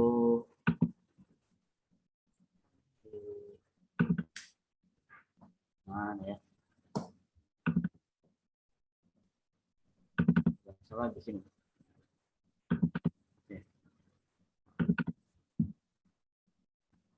Jadi Habermas ini bisa didekati dari dua sisi ya. Pertama dari sisi filsafat, yang kedua dari sisi politik. Nah, jadi gini, Habermas ini kan salah seorang filsuf dari mazhab Frankfurt atau mazhab kiri. Jerman gitu. Yang terkenal dengan teori kritis. Teori kritis itu adalah sebuah teori yang menyadarkan bahwa setiap person itu punya kepentingan. Nah, Habermas menariknya dalam aspek ini, setiap person, setiap jiwa manusia itu kesadarannya terpengaruh atau kesadarannya tertutupi oleh kalangan borjuis gitu. Jadi misalnya kita secara tidak sadar ketika melihat mall itu merasa lebih gengsi belanja di sana daripada belanja di pasar. Artian kenapa kita bisa gengsi? Nah, itu terpengaruh seolah-olah kita itu bukan kita yang sebenarnya, kita itu diri yang sebenarnya tertutupi oleh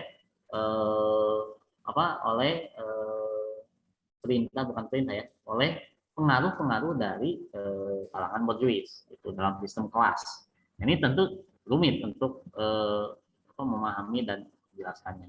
Cuman yang ingin saya tampilkan di sini adalah lewat hal itu Habermas berusaha mencari bagaimana caranya manusia itu sadar, manusia itu bisa menunjukkan bahwa saya itu tidak terpengaruhi oleh yang lain. Itu makanya dia membentuk atau menggagas teori tindakan komunikatif. Tindakan komunikatif itu adalah setiap segala sesuatu itu mesti didialogkan agar bisa ciri seseorang tidak terpengaruh itu adalah dia bisa berpikir secara rasional. Nah, dalam tindakan komunikatif itu kan butuh dialog, gitu ya. Dialog ini tidak terjadi pada masyarakat sekuler dan agama.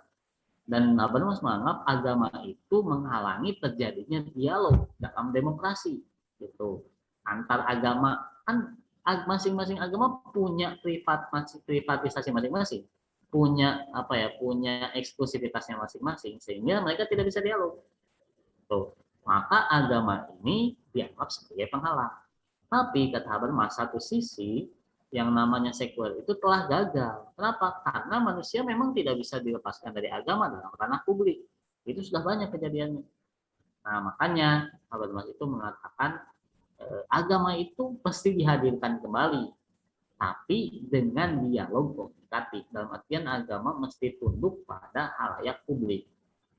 Agama itu tidak lagi dikekang hanya di gereja. Mereka boleh mengekspresikan dengan catatan itu mendapatkan persetujuan dari ruang publik. Itu maksudnya. Jadi yang disebut post-secularism itu kurang lebih begitu ya. Tentu pembacaan saya tidak terlalu banyak karena itu saya temukan di buku awareness yang tipis itu bukunya. Jadi bisa dibaca sendiri tentang pandangan Habermas terkait agama dan ini dari kritik, kemudian rasio komunikatif.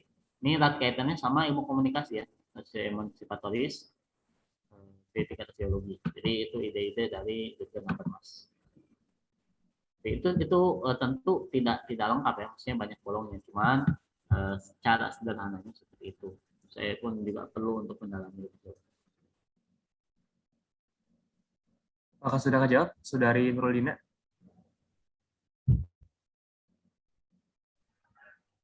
Berarti intinya yang dari Habermas ini dia memberikan suatu ide gimana dalam suatu kekuatan sekularisme di negara itu bisa menghadirkan negara nilai-nilai agama di negara itu gitu ya. Iya, tapi itu kan semu. Maksudnya meskipun agama diangkat kembali, tapi agama tetap berada dalam kontrol publik. Jadi agama tidak punya independensi untuk menentukan kebijakannya. Tetap aja itu mesti di bawah publik. Jadi kalau misalnya ini tidak benar atau tidak layak untuk dijadikan sebagai kebijakan publik, ya tetap ditolak. Makanya itu disebut dengan saya sependek baca saya itu ya kayak semu aja gitu.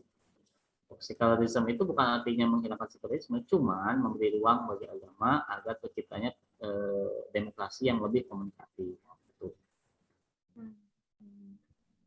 Ya. Baik, terima kasih penjelasannya. Ya. Tentu bisa ini ada yang dibaca lebih lanjut ya. Ini ada yang raise hand, Kang Syahrial, jadi mau bertanya. Ya, itu ada yang nanya. Bagaimana post-secularism ini memandang perbedaan agama dan konsep ketuhanan dari masing-masing? Itu masuk ke poin yang ketiga, dalam artian ya sebenarnya sekularisme pun tidak bermasalah ketika setiap agama menjalankan aturannya masing-masing selama tidak mengganggu ranah publik. Gitu. Ya perbedaan agama itu merupakan hal yang sebenarnya ya, kalau dalam bahasa atas kan membagi agama ada tiga. Pertama, agama orang yang percaya agama, yang kedua menolak agama, yang ketiga menganggap agama sebagai alat negara. Nah, itu masuk yang ketiga. Agama itu alat negara untuk apa? Untuk memberikan stabilisasi gitu. Ya dalam ranah-ranah yang menguntungkan diambil, yang enggak buang gitu ya. Itu masuk ke dalam yang ketiga. Kemudian agama sebagai alat, bukan sebagai sesuatu yang mengatur. Jadi sebenarnya dalam sekularisme itu tidak mempermasalahkan ini perbedaan Tuhan, tidak nyampe ke sana. Cuman yang dipermasalahkan dalam sekularisme dalam artian politik adalah bagaimana agama tidak masuk ke ruang publik. Gitu. Nah, dalam sekularisme Habermas, agama boleh masuk ke ruang publik asal dengan kontrol publik. Itu ya. Kalau masalah konsep ketuhanan mereka nggak bicara terlalu jauh. Jadi mungkin contohnya ketika publik itu merasa miras itu boleh, maka mau nggak mau miras itu boleh gitu ya. Nah itu yang disebut dengan of decentration of value, relatifan nilai nilai. Kalau misalnya di sini boleh, ya kenapa enggak, kan di sini yang ke di sini kinian, pokoknya di sini dan ini berarti boleh. Nah itu. Apakah terjawab, Saudari Ilma? Oke, mungkin karena jam 9.37 ada yang terakhir mungkin ya, ada yang mau bertanya terkait materi hari ini kepada Kang Fahri. Ya.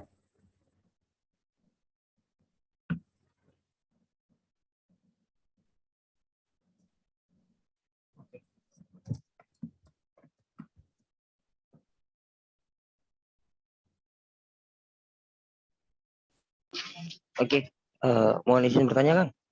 Ya. Ya, insyaallah. Jazakallah khair, Kang Fahri. Saya Syahrial, angkatan 1. Saya sebenarnya sudah mendengar Kang Fahri menjelaskan tentang sekularisme, tapi kenapa selalu ada hal yang baru ya? Apa saya tidak masuk apa bagaimana ini?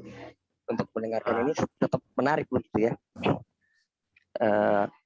Tadi saya juga cukup kebingungan sama yang disampaikan Teh Nurul dan Teh Ilma terkait Habermas tuh beneran bisa terjadi atau enggak sih gitu ketika agama masuk ke publik tapi agama diatur oleh publik. Kebetulan kan saya ilmu pemerintahan, jadi pembahasan seperti ini dekat gitu dengan saya.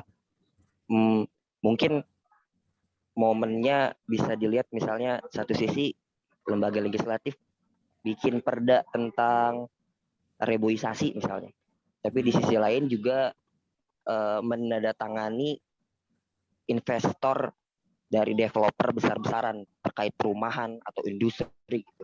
Itu kan jadi hal ya, satu reboisasi iya ditandatangan, kedua soal developer ditandatangan juga. Ini kan akhirnya jadi kuat-kuat di lapangan dan tentu nggak terjadi gitu. Kalau nggak terjadi reboisasinya gitu, yang menang adalah developer. Ini mungkin yang Habermas bilang semu, saya lihat langsung gitu, oh iya bener semu ternyata.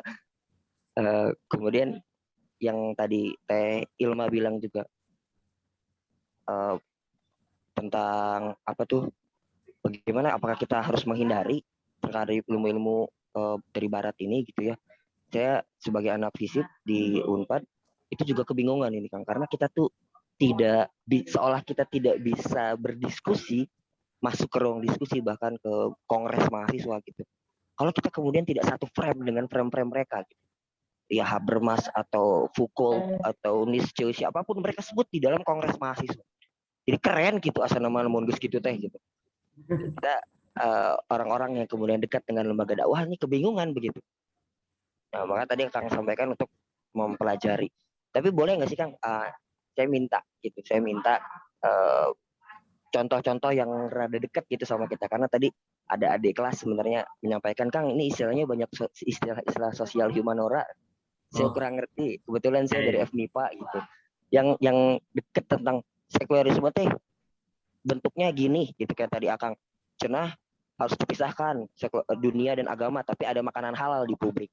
Makanan halal adanya di negara mayoritas non muslim lah. Kumaha itu jadinya kamu konsisten gak dengan sekularisme gitu? Karena ternyata makanan halal diminati sama non muslim gitu karena menyehatkan kan gitu. Itu kan contohnya dekat gitu kan gitu. Kira-kira ada contoh-contoh lain lagi gitu nggak Kang? Yang sekularisme teh begini, kalau di Islam mah begini gitu. Ya, oke. Ini kalau mungkin lebih dekat ya, sekularisme dalam artian politik ya. Cuman karena itu kita rasakan sehari-hari gitu. Ya, seperti contoh bahwa sebenarnya Indonesia juga tidak sepenuhnya sekuler, tapi mungkin contoh di Prancis misalnya. Mungkin ada siapa ya? Mungkin di grup Paris banyak ya yang kalau sastra Prancis yang lebih menguasai. Nah, itu cuman secara contoh misalnya, apakah yang namanya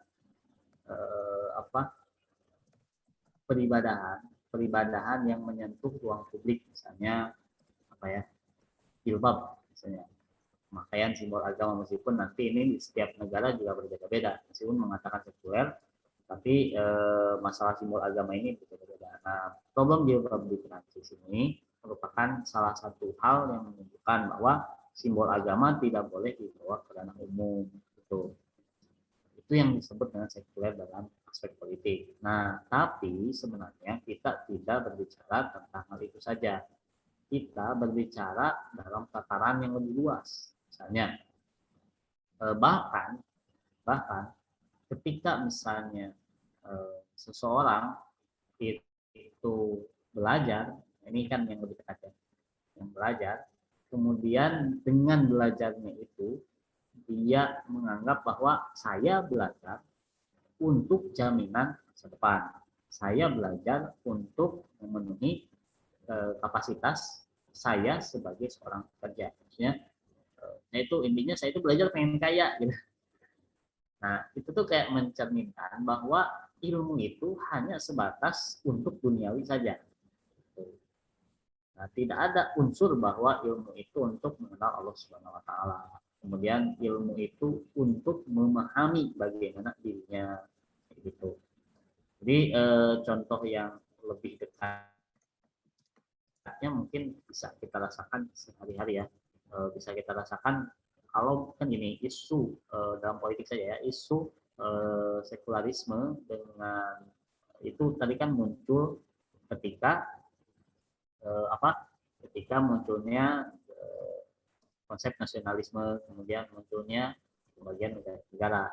Nah, dulu itu kita tidak mengenal yang namanya hukum had itu, ya hukum tajam bagi zina, itu ditiadakan di satu negara.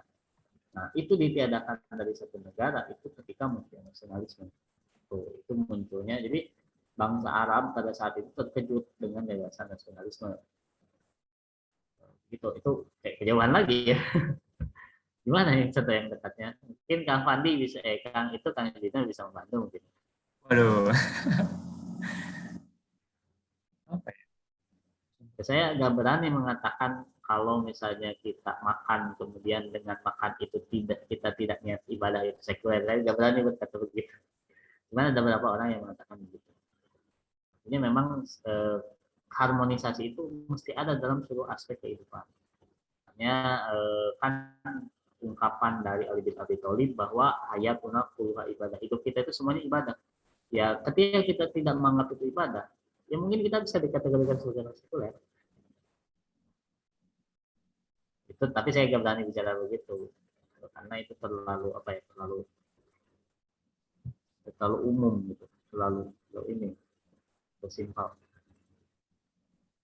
Ya seperti itu. Mungkin Kang Dina bisa membantu atau yang lainnya mungkin. Mungkin ada yang bisa memberikan contoh real kali ya, yang merasakan dampak sekularisasi mungkin ya, atau sekularisme di lingkungannya barangkali. Bisa sharing gitu ya. Gimana ya? Yang realnya selama ini sih, taruhnya gini, selama ini kita berbicara sekularisme dalam tataran filosofis. Jadi ketika berbicara yang real gitu, memang perlu mikir dulu gitu, apa yang real ya. Tapi bukan artian itu real, itu tuh ada dalam keseharian, cuman kita belum menemukan fenomena-fenomena, bukan belum menemukan, belum sadar bahwa itu tuh merupakan sekularisme. Ya, mungkin sederhananya seperti itu tadi. Dalam tataran paling sederhana, sekularisme itu adalah menganggap hidup bukan ibadah. Setiap tindakan hidup bukan ibadah. Ya, tadi kan kita mencari menulis ya untuk menulis, belajar untuk belajar. Gitu. Jadi benar-benar tidak ada sangkut pautnya dengan itu. Mungkin saya kesusahan juga sih untuk mencari contoh real yang dalam artian pengalaman kita sehari-hari. Oke. Tadi saya melihat saudara Syakiren angkat tangannya. Oke. The place is yours.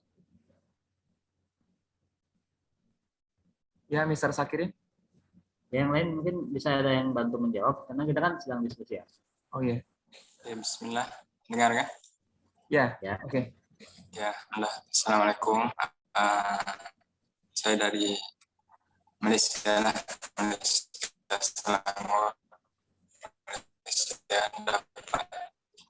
Link pautan ni dari sahabat Malaysia, saudara Fakri, kaitan di Malaysia ni sedang hangatlah isu feminisme, sedang hangat diperkatakan, dan mereka ni sedang hangat di Twitter Twitter untuk mungkin bagaimana senjata ataupun kita boleh nak melawanlah golongan ini. Dan mungkin yang kedua kaitan dengan pandangan saudara berkaitan dengan mahasiswa yang melebihkan atau mengagungkan karya barat sehingga mengabaikan ataupun meremehkan, merendahkan karya-karya daripada tokoh-tokoh Islam. Mungkin itu saja. Allah a'lam. Apaan itu yang pertama itu feminisme. Oke, itu nanti insya Allah ada sesi khususnya ya di Padis tentang membahas feminisme. Cuman di Indonesia juga lagi ramai tentang child free itu.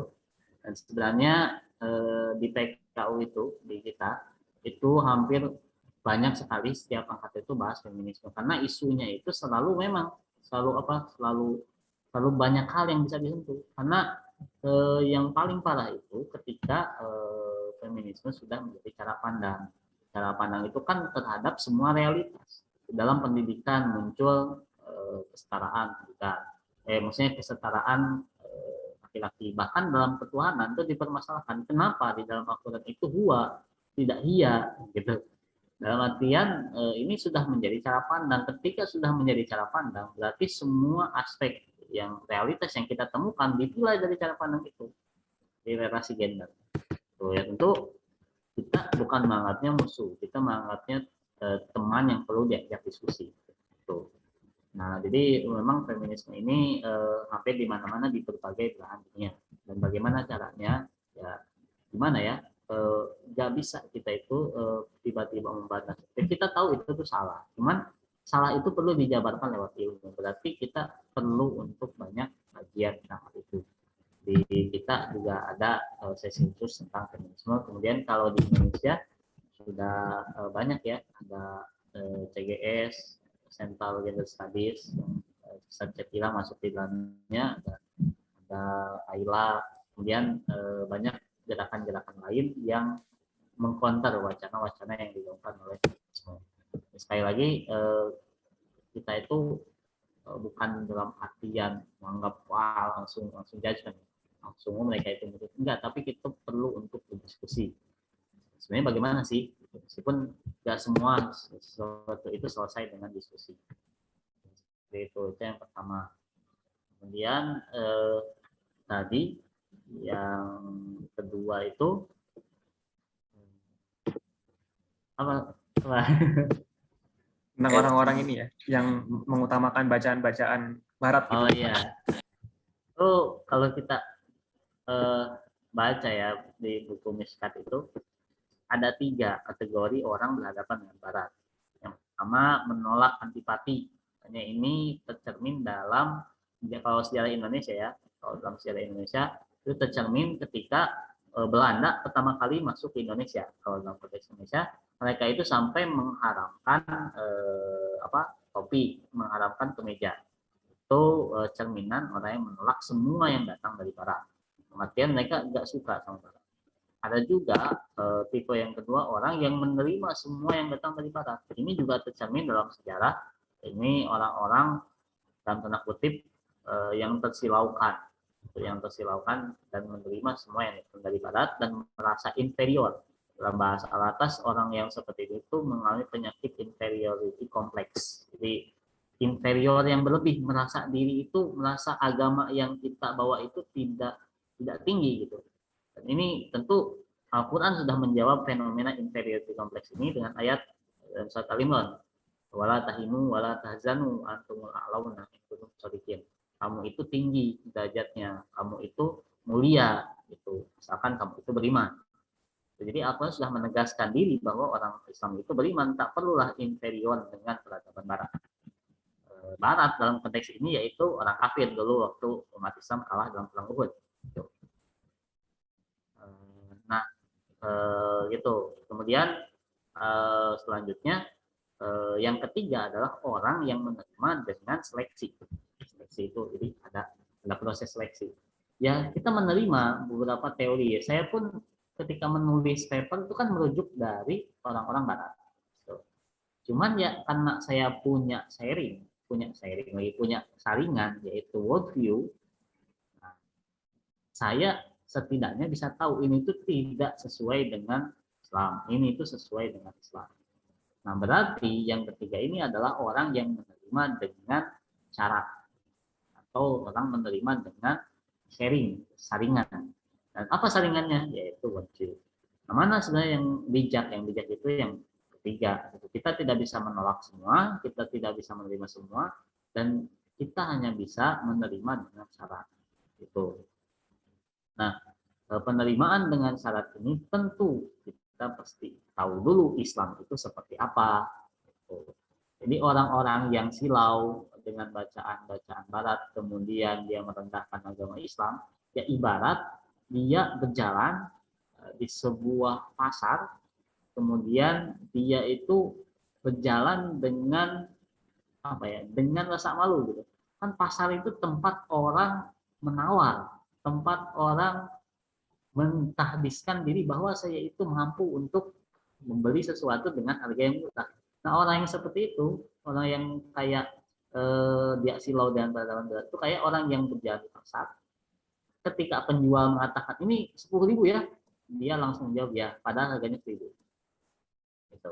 Jadi ibaratnya ketidakpercayaan diri ini sebenarnya bermasalah karena nanti tidak bisa membedakan mana benar salah karena terlalu inferior gitu.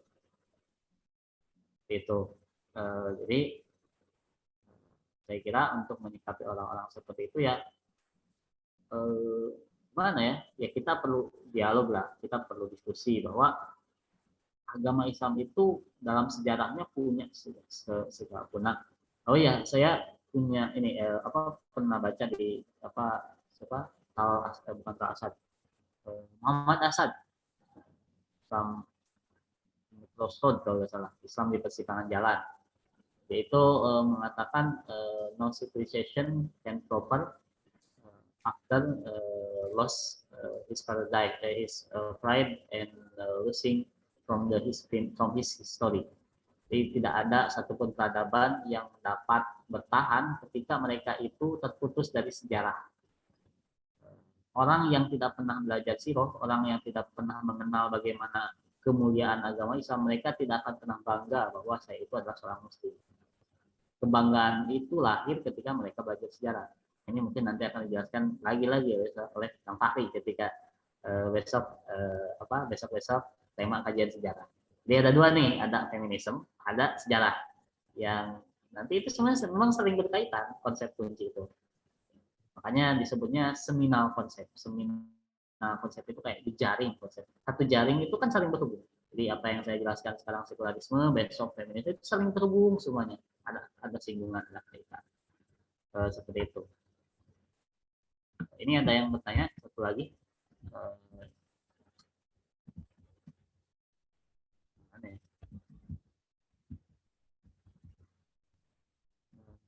Pusing lah. Tadi ada yang nge-DM, cuman saya nggak kebaca. Mohon maaf ya. Banyak chatnya. Oh, ada yang nge-DM pribadi nanya, cuman saya nggak kebaca. Ya nggak apa-apa ya, Afwan. Mungkin nanti bisa ditanyakan di forum-forum berikutnya. Oke, mungkin juga karena waktu juga sudah mendekati pukul 10 malam waktu Indonesia atau waktu 11 waktu Malaysia ya. Kita mungkin akhiri saja untuk pertemuan hari ini, tapi mungkin menyambung juga dari yang tadi Kang Fahri sebutkan, agenda Padis ini merupakan agenda yang cukup agak panjang ya. Kita akan melakukan webinar sampai minggu depan juga tanggal 5, dan materinya pun seragam beragam ya. Dari mulai sekularisme hari ini, besok ada pluralisme, kemudian hari berikutnya ada feminisme, kemudian tentang ada interpretasi sejarah orientalisme dan marxisme dan beberapa materi lainnya. Jadi mungkin teman-teman yang bisa yang berkesempatan untuk hadir untuk semua sesinya sangat terbuka ya sesi webinar kali ini. Dan juga mengingatkan kembali bahwa Padis juga membuka pengkaderan ya program studi angkatan kedua, di mana kita bersama akan membahas lebih dalam ya. Kalau ini kan baru pengantar doang kalau kata Kang Fahri ya. Kita akan membahas lebih dalam mengenai isu-isu pemikiran Islam seperti mulai dari teori worldview, konsep Tuhan, konsep manusia, konsep kebahagiaan, konsep nilai, dan juga tantangan-tantangannya seperti sekularisme, pluralisme, feminisme, dan sebagainya, dengan cara diskusi, membaca, dan sebagainya. Mungkin teman-teman bisa mengikuti agenda perkaderan Padis atau program studi Padis angkatan kedua nanti. Buat teman-teman yang telah mendaftar di link yang kemarin kan ada opsinya. Bagi yang ingin melanjutkan bisa langsung centang yes, kalau enggak gitu ya. Mungkin teman-teman yang kemarin awalnya centang no, kemudian pas sekarang berubah pikiran gitu ya, tertarik dengan tertarik dengan agenda pemikiran Islam, mungkin bisa hubungi saya di grup itu, di grup info kajian Padis, hubungi Sito Sakila gitu ya, atau mungkin teman-teman pengurus admin lainnya, mungkin akan kami masukkan ke dalam grup persiapan perkaderan Padis angkatan kedua. Oke, mungkin terakhir banget dari Kang Fahri ada closing statement kan? Closing statement-nya adalah kita memang sedang dihadapkan pada tantangan yang tidak pernah dihadapi oleh umat Islam sebelumnya, yaitu tantangan pemikiran yang begitu kompleks. Kemudian ketika Barat itu memaksakan pola pikirnya terhadap kita sebagai terhadap dunia termasuk umat Islam, tentu yang perlu kita perkuat adalah tadi worldview dan konsep-konsep kuncinya. Kita belajar itu sebagai penyaring terhadap semua informasi, semua ilmu yang kita dapatkan. Dan kemudian yang namanya belajar itu adalah proses. Mungkin di antara teman-teman mungkin saya temukan di sini juga banyak orang yang masuk sini itu karena gelisah dengan pertanyaan-pertanyaan terkait Islam itu seperti apa, bagaimana. Nah, itu tuh kayak meresahkan dirinya sehingga datang ke TKI. Nah, yang saya inginkan bahwa belajar itu proses. Dan proses itu tidak pernah instan. Tentu akan jatuh bangun gelisah, bahkan perjalanan intelektual Imam Al-Ghazali untuk menemukan jalan kebenaran itu kan begitu panjang sampai beliau menulis Ihya Ulumuddin itu begitu panjang. Dalam artian ya tentu kita mesti perkuat kajian-kajian kita, terutama kajian-kajian yang bersifat mempelajari konsep-konsep kunci di dalam Islam, karena kita sedang menghadapi tantangan yang belum pernah dihadapi oleh umat Islam sebelumnya, yaitu tantangan pemikiran di mana Barat dengan konsepnya menghegemoni seluruh dunia termasuk umat Islam. Seperti itu. Dan Padis menyediakan hal ini. Promosi dikit. Oke, terima kasih sekali atas penutupnya Kang Fahri. Mungkin karena juga sudah kita masukin yang 10, kita akhiri sesi webinar kali ini. Kita tutup dengan doa bersama. Kita istighfar banyak-banyaknya masing-masing. Dan doa penutup majelis, subhanakallahumma wa bihamdika asyhadu an la ilaha illa anta astaghfiruka wa atubu ilaik. Mungkin sekian dari saya, mohon maaf jika banyak kesalahan, jika ada kelebihan datang dari Allah. Dan wassalamualaikum warahmatullahi wabarakatuh. Syukran ya. Terima kasih Ustaz, Kang Fahri dan teman-teman semua. Mangga dipersilakan jika ada bisa live. Apa.